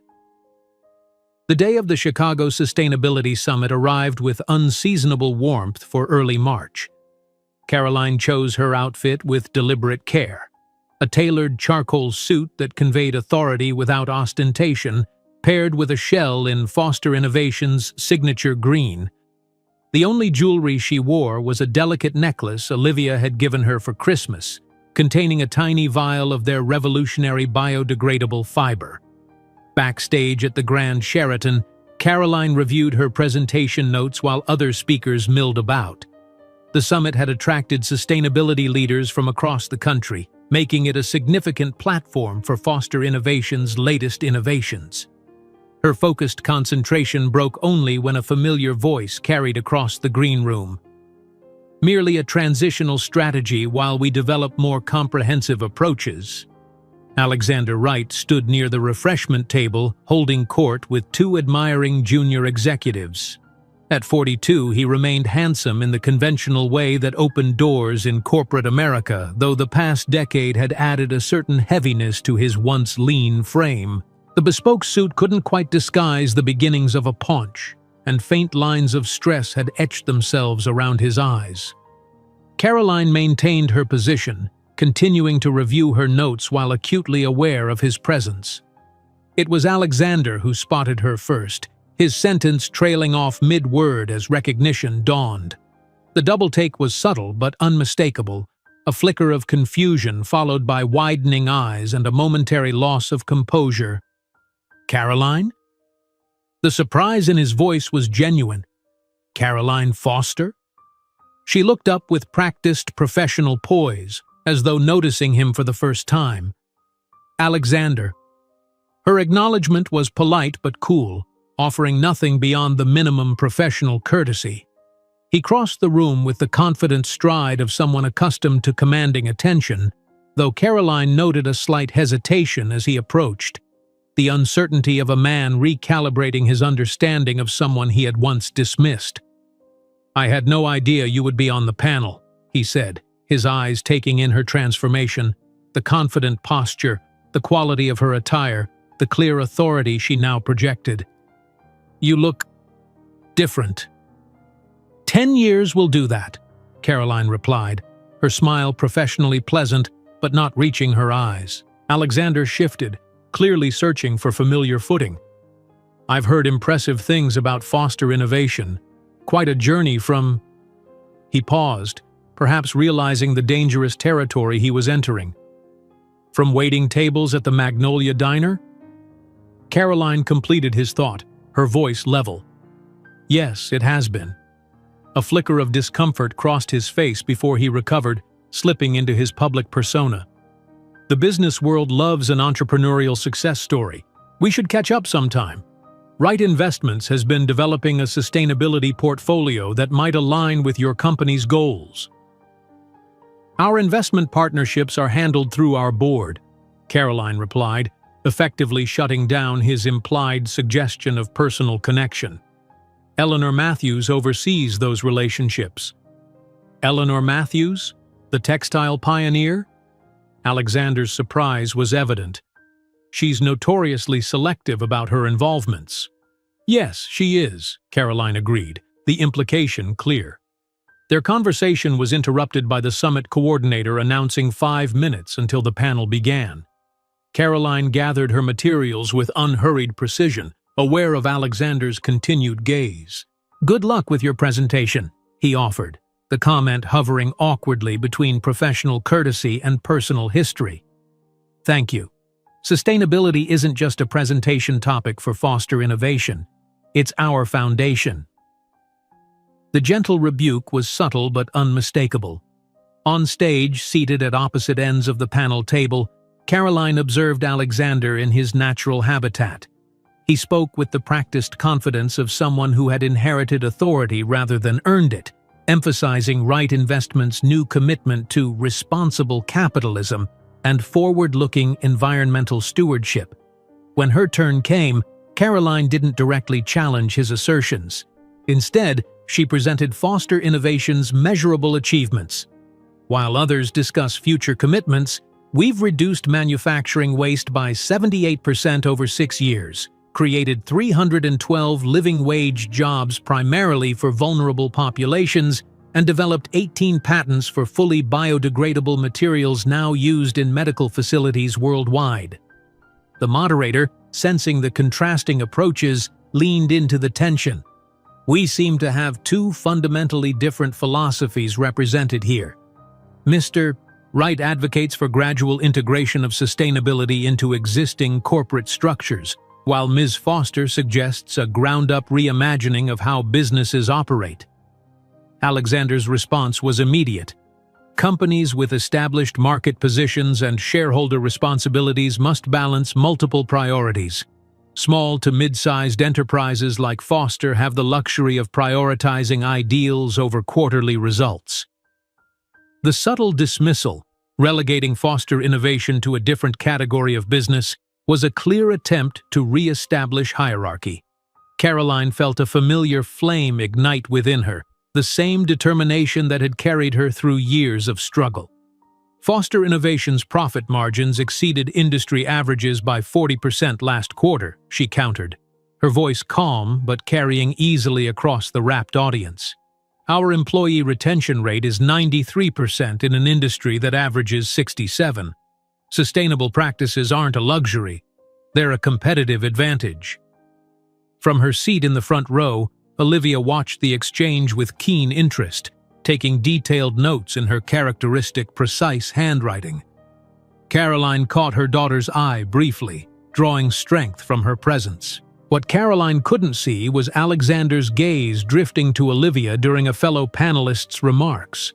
The momentary furrowing of his brow suggested puzzlement, something about the poised young girl triggering a nebulous recognition. His attention quickly returned to the panel, the fleeting observation filed away. After the session concluded to enthusiastic applause, Caroline was immediately surrounded by potential partners and journalists. Alexander hovered at the periphery of the group, clearly weighing whether to approach again. When he finally maneuvered closer, his expression had shifted to one of calculated charm. "We should discuss potential synergies between our organizations," he suggested, lowering his voice to create artificial intimacy. "Perhaps over dinner? For old time's sake." Before Caroline could respond, Olivia appeared at her side. "Mom, your points about circular manufacturing processes were brilliant. Your rebuttal completely dismantled his growth-at-any-cost argument." Alexander's expression froze, his attention now fully on the child whose existence he had once tried to erase with cash. Though Olivia addressed her mother, the resemblance between father and daughter was striking. The same determined jaw, the aristocratic nose, the natural authority in their bearing. "This is my daughter, Olivia," Caroline said simply, watching realization dawn in Alexander's eyes. "Your daughter," he repeated, calculation and shock warring across his features. "Olivia, this is Mr. Wright, CEO of Wright Investments. We were just discussing different approaches to corporate sustainability." Olivia extended her hand with the composure of someone far beyond her 10 years. "Your company's public sustainability goals seem aspirational rather than operational. Have you considered establishing measurable benchmarks with transparent reporting mechanisms?"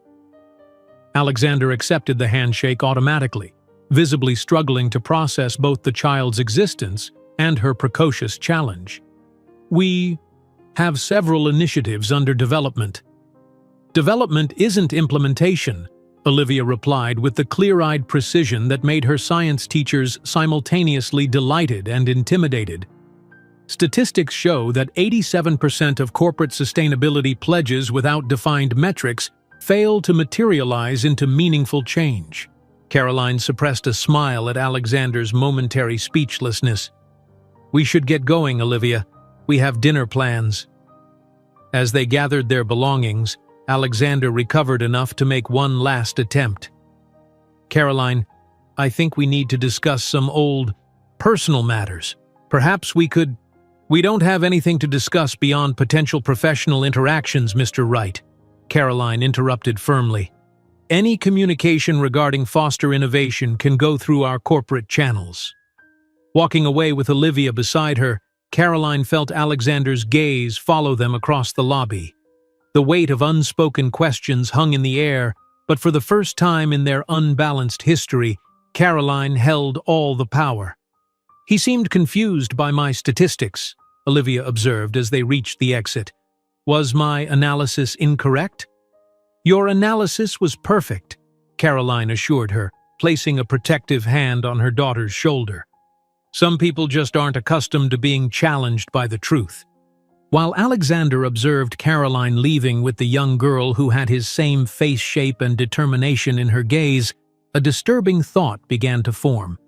Could it be possible that the waitress he'd paid to solve the problem had actually given birth to his daughter? While Alexander observed Caroline leaving with the young girl who had his same face shape and determination in her gaze, a disturbing thought began to form. Could it be possible that the waitress he'd paid to solve the problem had actually given birth to his daughter? The question haunted him during the cab ride back to Wright Investments headquarters. The calculation was simple enough. The girl appeared to be around 10 years old, which aligned perfectly with that uncomfortable episode he'd worked so hard to forget.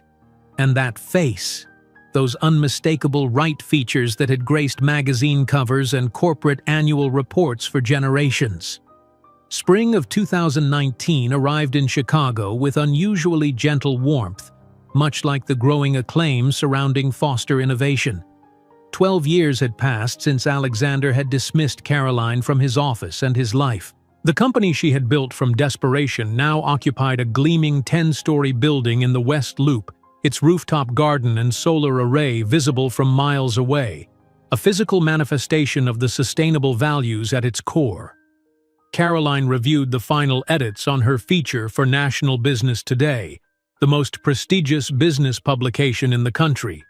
The article, 50 Women Changing American Business, positioned her alongside tech pioneers and financial powerhouses, a placement that would have seemed hallucinatory during those dark days of struggling to feed her daughters. "The photographer will be here at 11, Megan reminded her, now Executive Vice President of Operations. "The stylist wants to know if you prefer the emerald suit or the navy." "The emerald," Caroline decided. "It represents our brand better." The Foster Innovation boardroom buzzed with activity as Caroline's team prepared for the quarterly strategy meeting. The walls displayed growth charts with consistently upward trajectories and framed patent certificates, 23 at last count, for materials that had revolutionized everything from medical supplies to construction materials. Eleanor Matthews, now 70, took her customary seat at Caroline's right hand. Though officially semi-retired, her strategic insight remained invaluable. "The projections for the Asia expansion look solid," she noted, reviewing the presentation slides. "Singapore is particularly enthusiastic about the biodegradable building insulation." Caroline nodded, momentarily distracted by a news alert on her tablet. "Right investments under investigation for greenwashing claims," the headline proclaimed.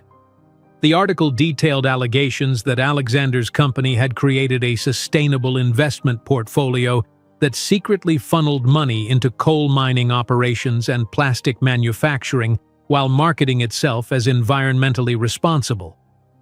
"Couldn't happen to a more deserving company," Eleanor remarked, noticing Caroline's attention. "Their entire sustainability initiative has been smoke and mirrors from the beginning." The professional photo shoot later that morning was efficient and productive.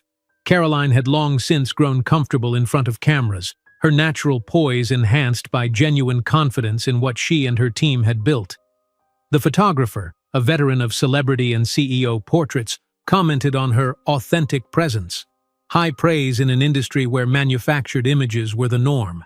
"You don't pose like most executives," he observed while reviewing the digital shots. "There's something refreshingly real here." Caroline smiled. "I spent too many years pretending everything was fine when it wasn't. Now that things actually are good, there's no need for pretense." That evening, Caroline drove to Whitfield Academy, where 12-year-old Olivia was presenting her science project at the annual Innovation Fair. The school's prestigious campus, with its ivy-covered brick buildings and manicured lawns, had initially intimidated Caroline when Olivia had received her scholarship 3 years earlier. Now she navigated its hallways with the ease of a parent whose child consistently broke academic records. In the main exhibition hall, Olivia stood confidently beside her display, "Biodegradable Electronics, Reducing E-Waste Through Innovative Materials." The complexity of the project would have been impressive for a graduate student, let alone a 12-year-old. Several university representatives hovered nearby, clearly intrigued. "Mom!" Olivia's face lit up when she spotted Caroline. "Professor Winters from Northwestern asked if I'd be interested in summer lab access for further development of my prototype." Pride surged through Caroline as she hugged her daughter. "That's incredible, sweetheart." As they toured the other exhibits, Caroline found herself wondering, not for the first time, if Alexander had any inkling of what he had discarded along with the inconvenient waitress. Did he ever think about the child he'd tried to erase with $5,000? Would he recognize his own brilliant mind in Olivia's extraordinary capabilities? The thought had barely formed when Olivia asked the question she'd managed to avoid for years. "Mom, everyone else has fathers who come to these events," she said quietly as they walked to the car. "You never talk about mine. Is he dead?" Caroline had prepared for this moment, knowing it would eventually arrive. Taking a deep breath, she chose her words carefully. "No, he's not dead. He made a choice before you were born that he didn't want to be part of our lives. Did you tell him about me?" Olivia's analytical mind sought the logical sequence. "Yes," Caroline answered honestly. "He decided he wasn't ready to be a father and didn't want the responsibility. Olivia processed this with remarkable composure. "His loss," she finally said with a shrug that didn't quite hide her hurt. "We're pretty amazing together." Caroline pulled her daughter close. "The most amazing, and we've done just fine, haven't we?" "Better than fine," Olivia agreed, her resilience shining through. "We're exceptional." Later that night, after Olivia had gone to bed, Caroline found herself standing at the window of their townhouse looking out at the Chicago skyline. Somewhere out there, Alexander Wright was likely dealing with the fallout from the greenwashing scandal. According to Business News, Wright Investments stock had dropped 15% since the investigation announcement. The television in her study, which she'd left on mute, suddenly showed Alexander's face. Caroline turned up the volume to hear a reporter outside Wright Investments headquarters. CEO Alexander Wright declined specific comment on the allegations, but issued a statement claiming full cooperation with regulatory authorities. This comes amid rumors of marital troubles, as Victoria Wright was notably absent from last month's charity gala, with sources close to the couple suggesting they are living separately. The camera cut to Alexander entering a black town car, his expression guarded and tense. Gone was the arrogant confidence that had once defined him. In its place was the tight-lipped defensiveness of a man under siege. Caroline felt no satisfaction in his troubles. The anger that had once fueled her had long since transformed into focused determination to build something meaningful. Alexander's choices and their consequences were his own burden to bear. The following morning brought an unexpected email to Caroline's corporate account. The sender, Alexander Wright. The subject line, "Long overdue personal matters." Caroline stared at the notification, her finger hovering over the delete button. After a moment's hesitation, she opened it. "Caroline, our paths have diverged significantly since we last spoke privately. Recent events have prompted reflection on past decisions. There are personal matters we should discuss that have gone unaddressed for too long. Would you consider meeting? Alexander." The carefully worded message revealed nothing specific, but Caroline understood immediately. He had connected the dots about Olivia. Whether motivated by genuine regret or simply seeking a distraction from his current troubles remained unclear. Without response, Caroline deleted the email and focused instead on the Foster Innovation quarterly report that showed their sustainable building materials division had exceeded growth projections by 30%. This was where her energy belonged, not in reopening old wounds. 2 weeks later, Foster Innovation reached another milestone when the company's valuation officially surpassed Wright Investments for the first time. The Wall Street Journal noted the development with a modest article on page 3 of the business section. Foster Innovation overtakes Wright in market cap as sustainable materials sector booms. Caroline received the news during her weekly development meeting, silently acknowledging the symmetry without comment to her team.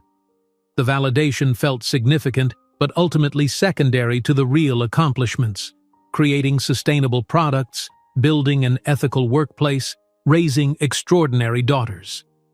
That evening, Caroline took a rare detour on her way home, driving past the now closed Magnolia Diner where her journey had begun. The building stood empty, windows papered over, awaiting renovation into upscale apartments. For a moment, she could almost see her younger self in that faded burgundy uniform, unaware that her greatest humiliation would become the catalyst for extraordinary transformation. On impulse, Caroline called her real estate director. "The old Magnolia Diner building on Clark Street. Is it available for purchase?" 3 days later, Foster Innovation acquired the property with plans to transform it into a sustainable business incubator specifically for single parents with entrepreneurial ambitions. The project would include on-site childcare, flexible workspaces, and mentorship programs modeled after the support Caroline had wished for during her darkest days. June brought another email from Alexander, this one more direct. "I've seen pictures of Olivia Foster in press coverage of Foster Innovation events. The resemblance is undeniable. We need to discuss this situation urgently." Again, Caroline deleted the message without response. Olivia's parentage was a conversation she would have when her daughter was ready, not when it suddenly became convenient for Alexander to acknowledge his abandoned child.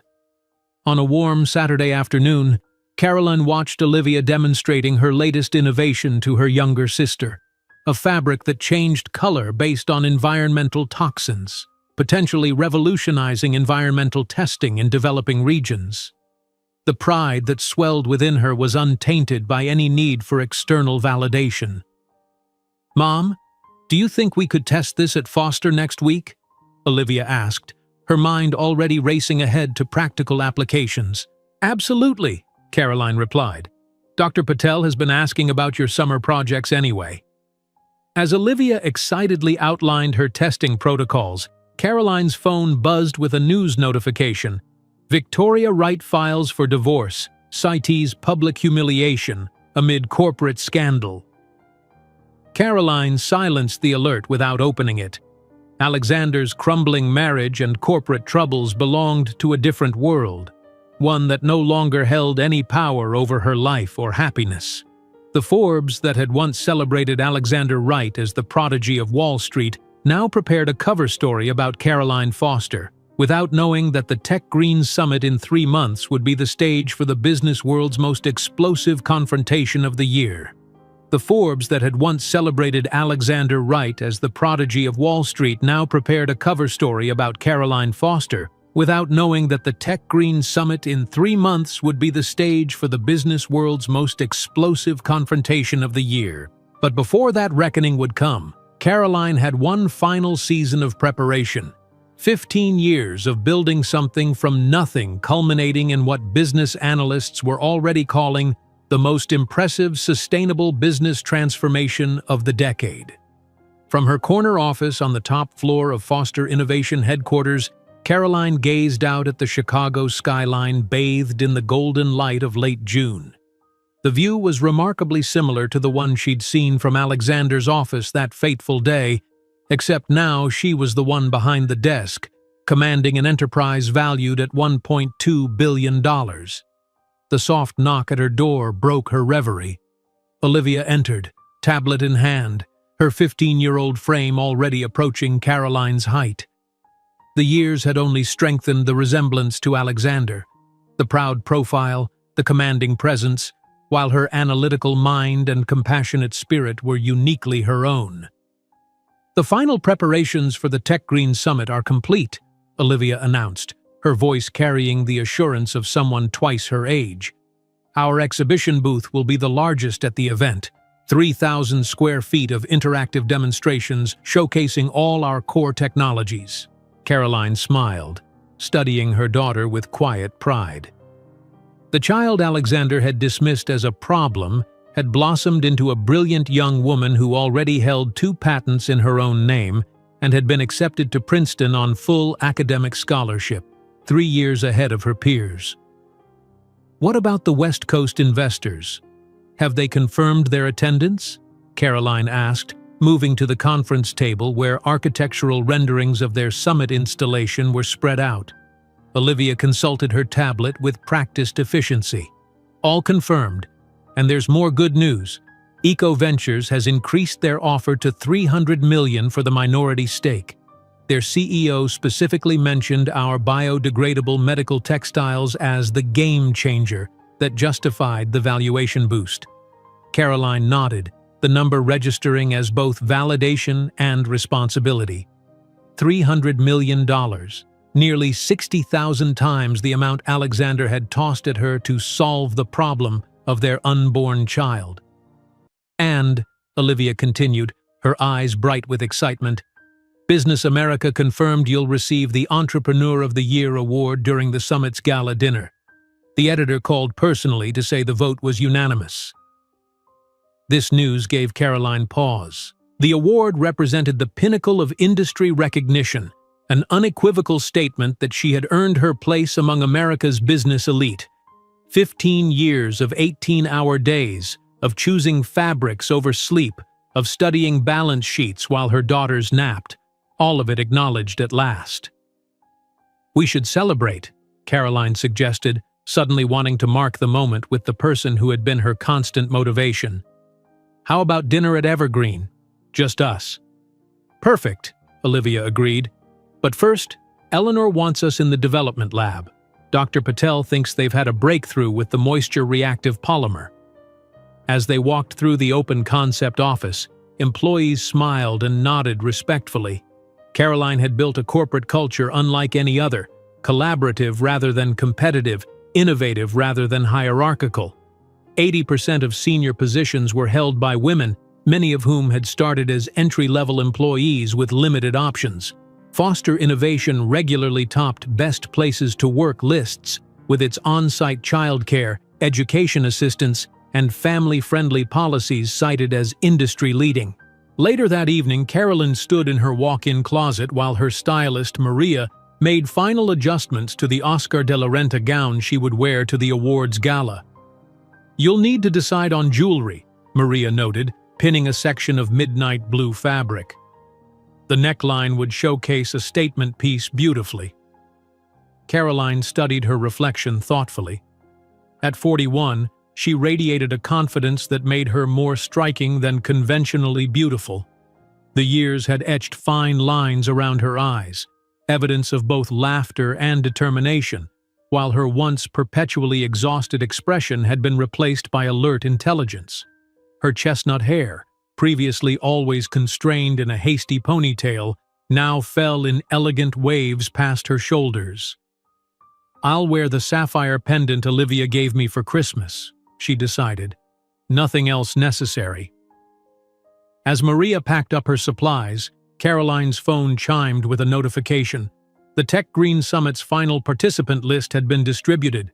Scanning quickly through the featured speakers and exhibitors, a name near the bottom made her pause. Alexander Wright, CEO, Wright Investments, panel speaker, recovering corporate reputation through sustainable practices. The irony was almost too perfect. After 2 years of scandal and declining market share, Alexander was attempting to rehabilitate his image through the very field Caroline had pioneered. Whether the summit organizers understood the connection between them was unclear, but the potential for encounter after 15 years sent an unexpected ripple of emotion through her. Caroline set the phone aside, refusing to allow Alexander's virtual presence to disrupt her evening.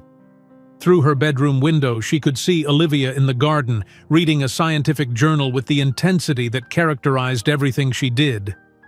The sight centered Caroline immediately. Regardless of what the summit might bring, her focus remained where it had always been, moving forward, not looking back. The following morning brought a flurry of activity as final preparations for the Tech Green Summit accelerated. Caroline moved through a series of high-level meetings with characteristic precision, approving the investor presentation deck, reviewing the demonstration protocols for their new biodegradable packaging technology, confirming logistics for the 120 Foster Innovation employees who would staff their exhibition. "The PR team needs to know if you want to do pre-event interviews," Megan noted during their strategy session. Business Network specifically requested an exclusive before the award announcement. Caroline considered this. Schedule 30 minutes, but focus on the technology, not personal narratives. The innovations should be the headline, not my backstory. Megan nodded, though a small smile played at her lips. "You know they'll ask anyway. Your journey from single mother working 3 jobs to billionaire CEO is irresistible to journalists." "Then they'll be disappointed," Caroline replied firmly. "Foster Innovation succeeds because of what we build, not because of personal interest stories." By early afternoon, Caroline was reviewing the final speech draft for her award acceptance when her assistant interrupted with an unusual request. "Ms. Foster, there's a Mrs. Wright on line 3. Victoria Wright. She's quite insistent about speaking with you personally." Caroline's surprise must have shown on her face. Victoria Wright, Alexander's estranged wife and Chicago socialite, had never attempted contact before. After a moment's hesitation, Caroline nodded. "Put her through." "Ms. Foster." Victoria's crisp, cultured voice carried none of the warmth her public persona projected. "I'll be direct. I understand you'll be attending the Tech Green Summit next month, as will my husband. Ex-husband, If the tabloids are accurate, Caroline corrected mildly. A cold laugh came through the line. Not yet finalized, but imminent. That's tangentially related to why I'm calling. Alexander has been making discreet inquiries about your daughter, specifically her age, academic achievements, and physical appearance. I thought you should know. Caroline's hand tightened around the receiver. And why would this concern merit a personal call from you, Mrs. Wright? Professional courtesy between women, Victoria replied smoothly.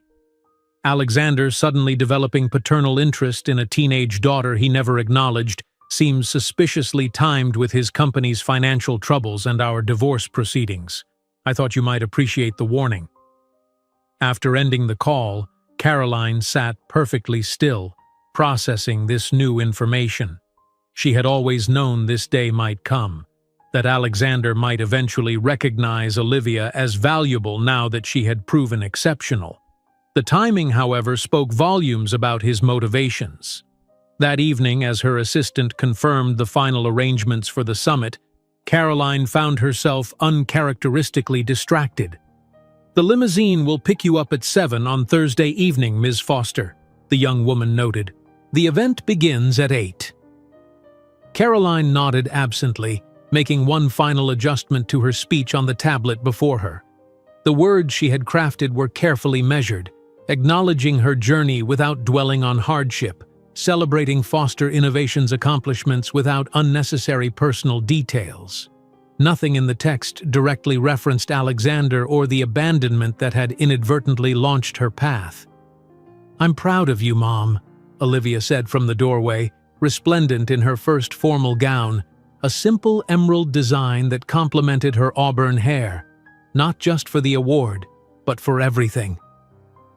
Caroline crossed the room to embrace her daughter, struck by how their early years of desperate struggle must seem like ancient history to Olivia now.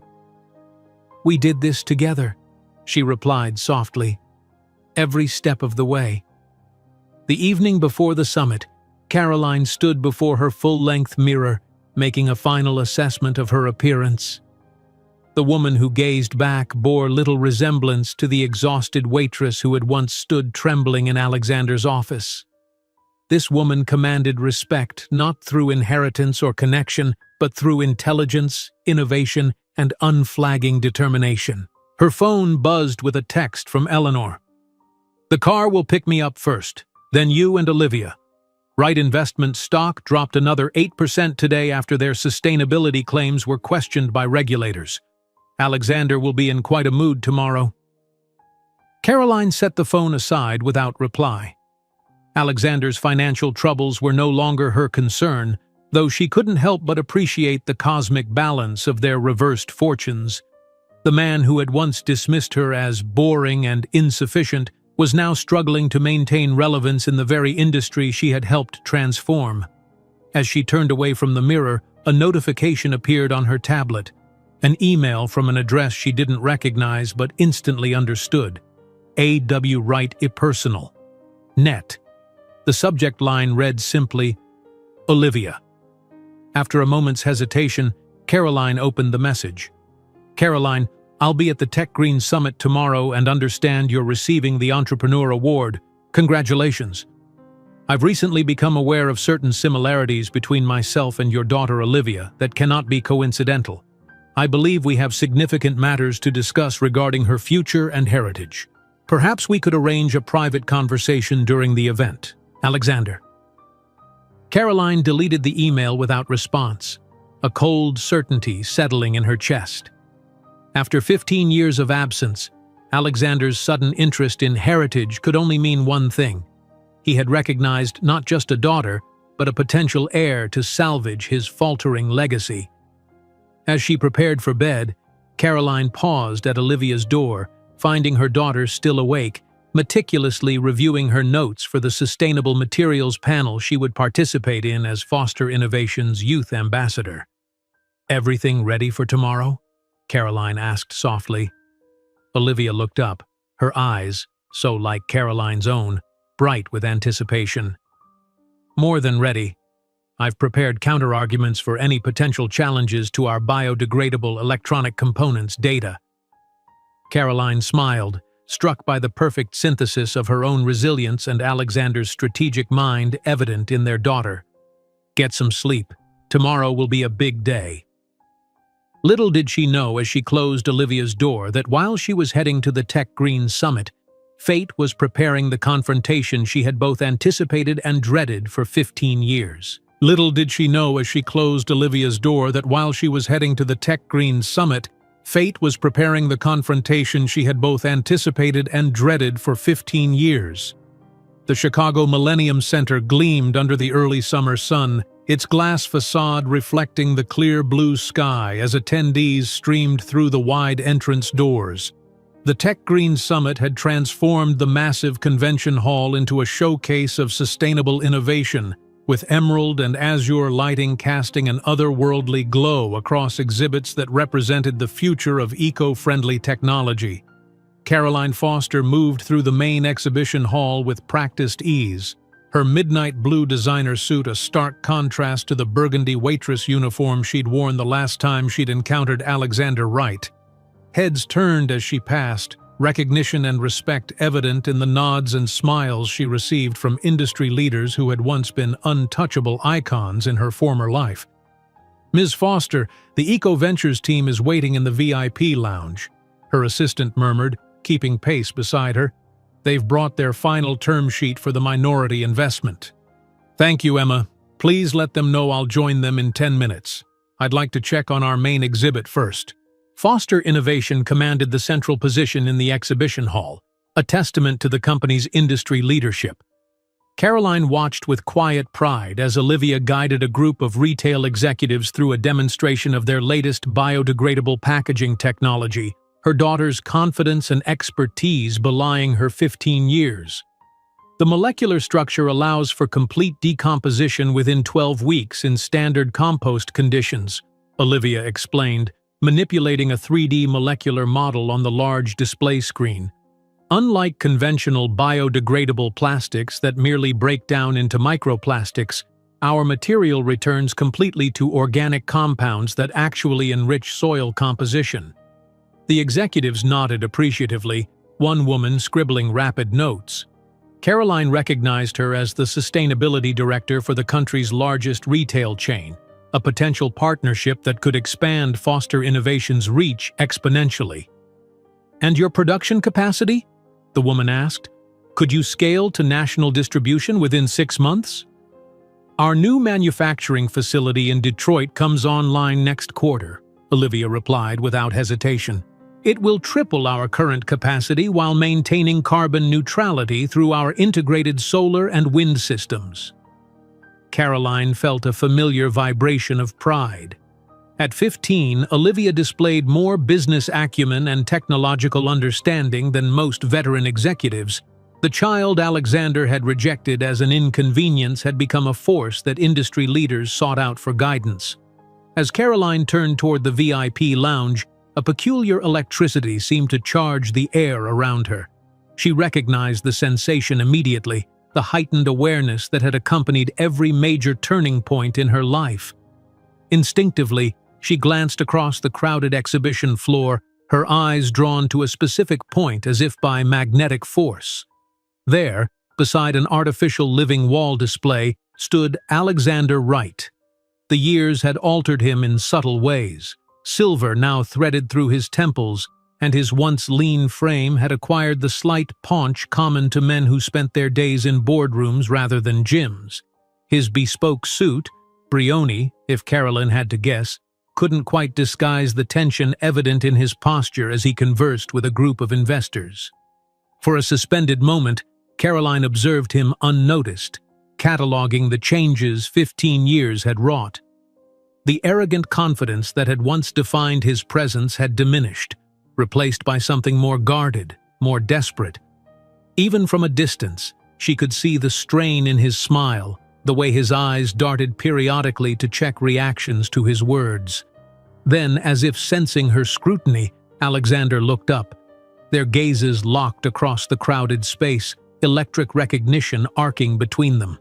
Caroline watched the progression of emotions across his face, initial confusion, dawning recognition, and finally, unmistakable shock as he fully registered her transformation from dismissed waitress to commanding CEO.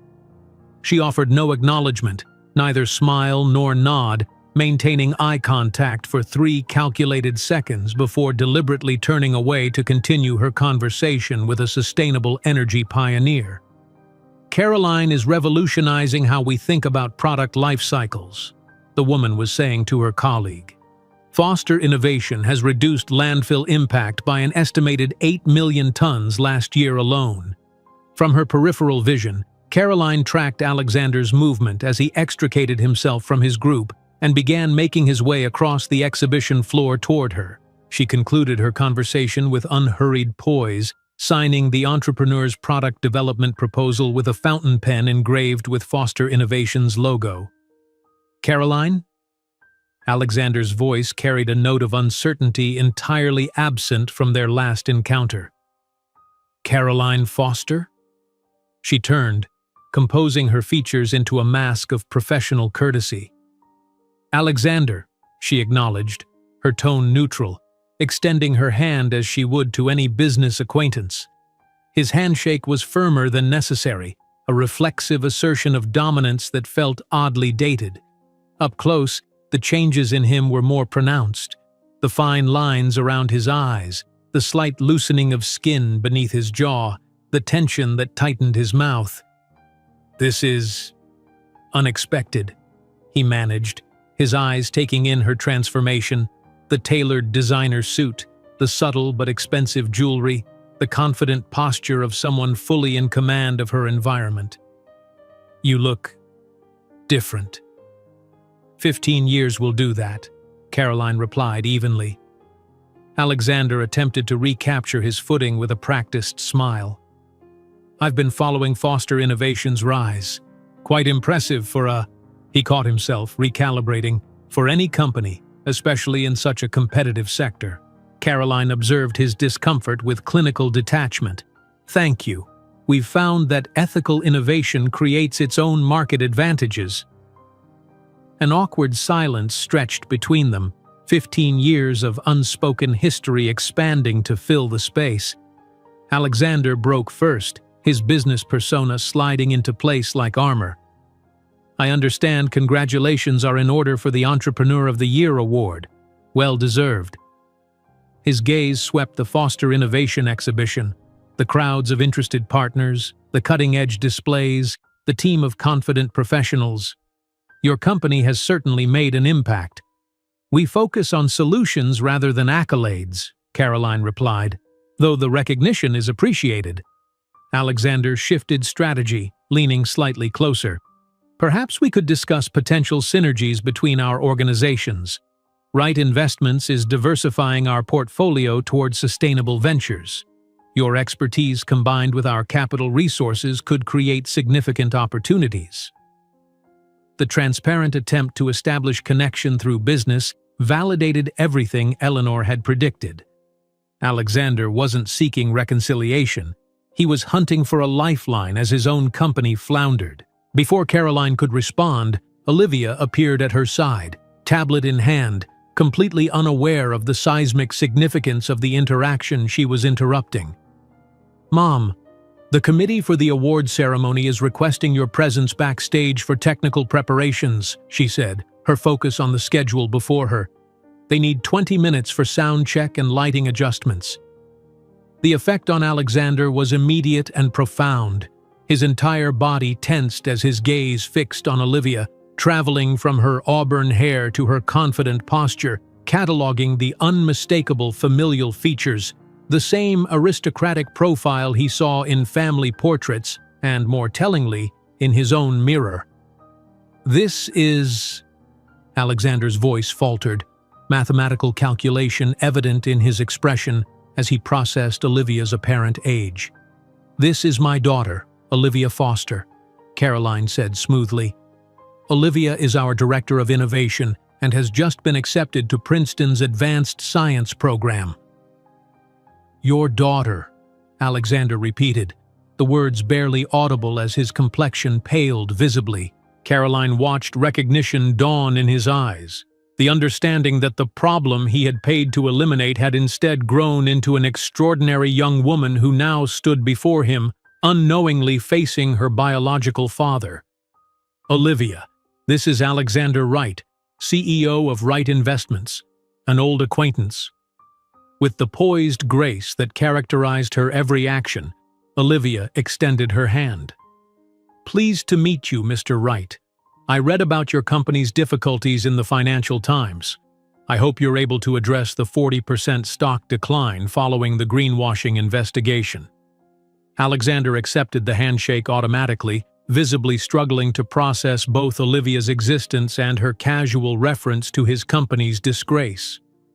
The reports have been exaggerated, he managed, his eyes never leaving Olivia's face, searching for and undoubtedly finding reflections of himself. The convention center speakers announced the imminent start of the awards ceremony, providing Caroline with a natural exit. If you'll excuse us, we're needed backstage. As they walked away, Caroline felt Alexander's gaze boring into her back, the weight of 15 years of questions suddenly pressing for answers. The awards ceremony proceeded with clockwork precision. Industry leaders received recognition for innovations in renewable energy, sustainable agriculture, and circular manufacturing. When Caroline's category was announced, the massive screens displayed Foster Innovation's journey from startup to industry leader, highlighting the company's revolutionary materials and progressive workplace policies. And the Entrepreneur of the Year award goes to Caroline Foster for transforming the sustainable materials sector while creating one of America's most progressive workplaces. The applause was thunderous as Caroline took the stage, accepting the crystal trophy with gracious dignity. From the podium, she could see Alexander in the middle distance, standing completely still amid the applauding crowd, his expression unreadable. 15 years ago, I began Foster Innovation at a kitchen table with a second-hand sewing machine and a newborn daughter, Caroline began, her voice steady and clear. I was told at the time by someone who considered himself my superior that I was insufficient, boring, without potential. A ripple moved through the audience, the irresistible electricity of personal revelation from someone usually so private about her background. Today, Foster Innovation employs more than 400 people, has revolutionized 3 industries with our sustainable materials patents, and has just closed an investment round of $300 million. Caroline's voice grew stronger with each accomplishment listed. And my daughter, Olivia, the reason behind everything we've built, has just been accepted to Princeton at 15 with a full merit scholarship. The applause swelled again, Olivia beaming from the front row while Alexander's face seemed to grow more ashen with each word. After the ceremony concluded, Alexander intercepted Caroline with barely contained urgency as she moved through the congratulatory crowd. "Caroline, we need to speak privately." His voice was low, tense with controlled desperation. "About Olivia. I had no idea you went through with the pregnancy. She is obviously a foster," Caroline completed firmly, "in every way that matters." "I have rights," Alexander hissed, lowering his voice further as guests moved past them. "I'm her father." Caroline allowed herself a small, cold smile that never reached her eyes. Interesting how $5,000 to solve a problem can transform into paternal rights when the daughter you rejected becomes the heir to a billion-dollar empire, isn't it, Alexander? The truth fell between them like a sentencing, the nearby circle of CEOs and investors falling silent as they registered the implications of her words. Shocked murmurs spread outward like ripples in still water. "You can't do this," Alexander whispered, his face flushing with humiliation. "I'm not doing anything beyond stating facts," Caroline replied calmly. "Now, if you'll excuse us, we have potential investors to meet, people who value integrity as much as profitability." While the murmurs of shock spread through the gathering of business elites, Alexander Wright failed to realize that his public humiliation was merely the opening act. The morning headlines would bring consequences that would permanently alter the power balance he had taken for granted for 15 years. While the murmurs of shock spread through the gathering of business elites, Alexander Wright failed to realize that his public humiliation was merely the opening act. The morning headlines would bring consequences that would permanently alter the power balance he had taken for granted for 15 years. The video, captured discreetly by a venture capitalist with his smartphone, spread through business circles with astonishing speed. By midnight, it had reached the inboxes of every major financial publication's editors. By dawn, it had been viewed by board members of Wright Investments and their largest institutional investors. CEO Alexander Wright exposed for abandoning prodigy daughter and rejecting entrepreneur mother, screamed the headline on Business Insider's Morning Alert. The accompanying article detailed how the once celebrated financial wunderkind had offered hush money to a pregnant waitress 15 years ago, only to have that same woman build a billion-dollar enterprise while raising the child he'd rejected. In the presidential suite of the Four Seasons, Caroline closed her laptop, shutting out the cascade of notifications. She hadn't anticipated the confrontation being captured, much less going viral within financial circles. The truth had been weaponized by the internet's relentless efficiency, but she felt no satisfaction in Alexander's public dismantling. "Mom?" Olivia stood in the doorway of the suite's living area, still in her pajamas despite the late morning hour. Her expression was uncharacteristically vulnerable, her usual confidence replaced by quiet confusion. Caroline's heart constricted. In the rush of events following the confrontation, she hadn't had time to speak privately with Olivia, who had been whisked away to a young innovator's reception immediately after the awards ceremony. "Come sit with me." Caroline patted the space beside her on the plush sofa. "I think we have a conversation that's long overdue." Olivia moved to join her, tablet in hand. "He's been trying to contact me," she said without preamble, displaying the screen showing multiple social media notifications. Alexander Wright sent connection requests on 3 platforms with a message saying he's always regretted not being part of my life and would like to meet me. Her voice remained steady, analytical even in emotional terrain. He also mentioned something about family legacy and succession rights. Caroline wasn't surprised. With Wright Investments hemorrhaging value and reputation after the sustainability scandals, the discovery of a brilliant heir connected to a thriving billion-dollar company represented a potential salvation. "What I need to know," Olivia continued, her eyes, so like Caroline's own, fixed intently on her mother's face, "is why you never told me who he was." Caroline took a deep breath, choosing her words carefully. "Because he made his choice very clear 15 years ago. He didn't want to be your father. He didn't want either of us in his life." "Because I was inconvenient," Olivia said, the words not a question but a statement of fact gleaned from the viral video. "Because he was selfish," Caroline corrected gently. "Not because of anything lacking in you, never that. You were perfect from the moment you existed." Olivia processed this with the same methodical consideration she applied to complex equations. What happened exactly? The full story, not the sanitized version. For the next hour, Caroline shared the unvarnished truth. The brief relationship, the pregnancy, Alexander's cruel dismissal, the struggle to survive as a single mother, and the determination that had fueled Foster Innovations' creation. Throughout the telling, Olivia remained silent, occasionally nodding or asking clarifying questions with remarkable composure. "So Foster Innovation exists because he rejected us," Olivia finally said, a slight smile touching her lips. "Statistically speaking, his decision to dismiss you as insufficient represents perhaps the worst return on investment in modern business history." Despite the heaviness of the moment, Caroline laughed. Her daughter's ability to reframe emotional wounds through rational analysis was both endearing and impressive. "Do you hate him?" Olivia asked abruptly. Caroline considered the question seriously. "No," she answered truthfully. "I stopped hating him years ago. Hatred requires energy I needed elsewhere. What I feel now is nothing. He's irrelevant to our lives except as a historical footnote." Olivia nodded, seemingly satisfied with this assessment.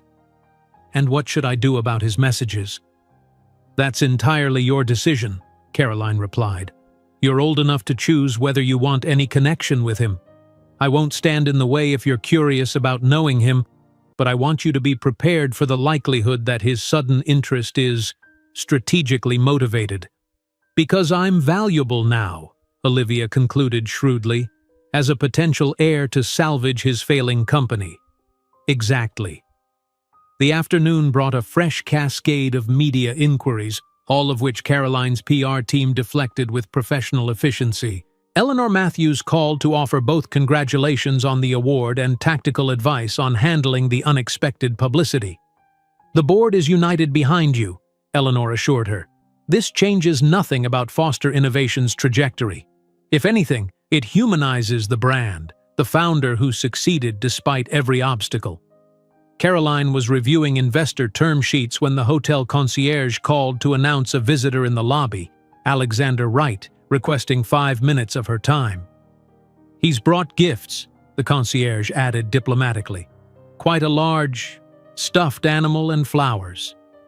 Caroline sighed. The gesture was so transparently misguided it would have been comical under other circumstances. "Please inform Mr. Wright that Olivia is at school, where she should be on every day he's missed for the past 15 years. Despite the rebuff, Alexander appeared at the Four Seasons again the following morning, catching Caroline as she exited the elevator into the lobby. He looked markedly different from the conference. Gone was the polished CEO veneer, replaced by a haggard desperation that even his expensive suit couldn't disguise. "Caroline, please," he began, stepping directly into her path. "5 minutes, that's all I'm asking." She regarded him with the detached assessment of someone studying an artifact from a former life. "My car is waiting, Alexander." "We can talk while walking," he persisted, falling into step beside her as she moved toward the exit. "The situation has gotten out of hand. The video, the press, it's damaging for everyone involved." "For you, perhaps," Caroline corrected mildly. "Foster Innovations' stock is up 12% since yesterday." His jaw tightened. "This isn't about business. It's about Olivia. About making things right." Caroline stopped, turning to face him directly. "Making things right? You can't seriously believe that's possible." "I didn't know," Alexander insisted, lowering his voice as hotel guests passed nearby. "I didn't know you kept the baby. If you had known Olivia would become a scientific prodigy headed to Princeton, that she would help build a billion-dollar company, would that have changed your calculation about her value?" Caroline's voice remained even, but her eyes hardened. "You made your position perfectly clear 15 years ago.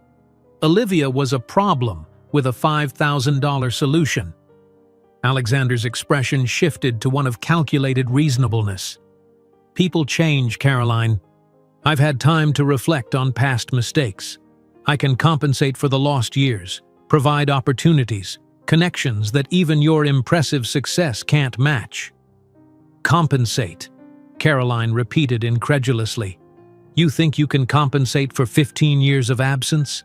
15 birthdays, Christmases, school performances, the nights she had fever and I rocked her alone, her first steps, first words, everything you discarded as worthless?" He attempted a different approach, his business negotiation skills surfacing. "My attorneys have confirmed I have legal rights. I can request DNA testing and initiate paternity recognition proceedings." Caroline smiled, a cold expression that never reached her eyes. "Go ahead. Your attorneys should also have informed you that family courts consider the child's best interests above all. Judges don't typically sympathize with fathers who tried to bribe mothers into abortions and then disappeared for 15 years only to reappear when the child becomes potentially valuable to them." "So it's about money then?" Alexander's face flushed with frustration. "Name your price. What do you want to make this go away quietly?"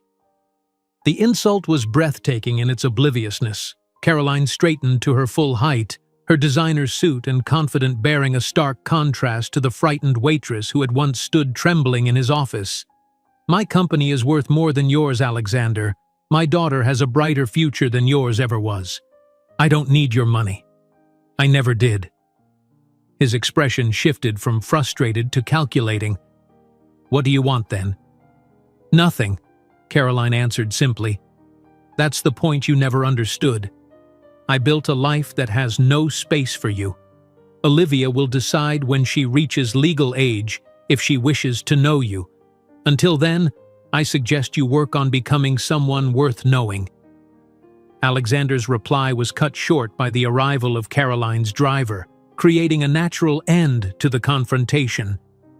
As she settled into the back seat of the Tesla, she caught a glimpse of Alexander through the tinted window, a man suddenly diminished, standing alone amid the bustling hotel entrance. 3 weeks later, Caroline watched from her penthouse as Financial News reported Alexander Wright's resignation as CEO of Wright Investments, following board pressure related to ethical concerns. The stock had fallen another 20% after institutional investors withdrew following the viral video controversy. His wife's divorce filing, citing public humiliation among the grounds, had become front-page fodder for both business publications and tabloids alike. Olivia entered Caroline's home office carrying the prototype of her latest biodegradable fabric innovation, a material that would soon project Foster innovation into international markets previously untapped. "The European distributors confirmed?" Olivia asked, setting the prototype on Caroline's desk. Caroline closed the news screen displaying Alexander's downfall. "Just signed the contracts this morning. Paris, Milan, and Berlin in the next quarter." Olivia beamed. "We should celebrate. Just us two, like always." "Like always was enough," Caroline completed, embracing her daughter. That evening, while Alexander Wright emptied his executive office under the disapproving gazes of former colleagues, Caroline and Olivia toasted with orange juice at the restaurant where everything had begun, the Magnolia Diner, now owned by Foster Innovation and transformed into a sustainable cafe that employed single mothers with subsidized career advancement programs. The waitress, dismissed as insignificant, hadn't merely survived, she had thrived. And her sweetest victory wasn't the empire she had built, but the full life that Alexander could never claim participation in. If you enjoyed today's video, I'm sure you'll love the next one. Don't waste time. Just click on the screen.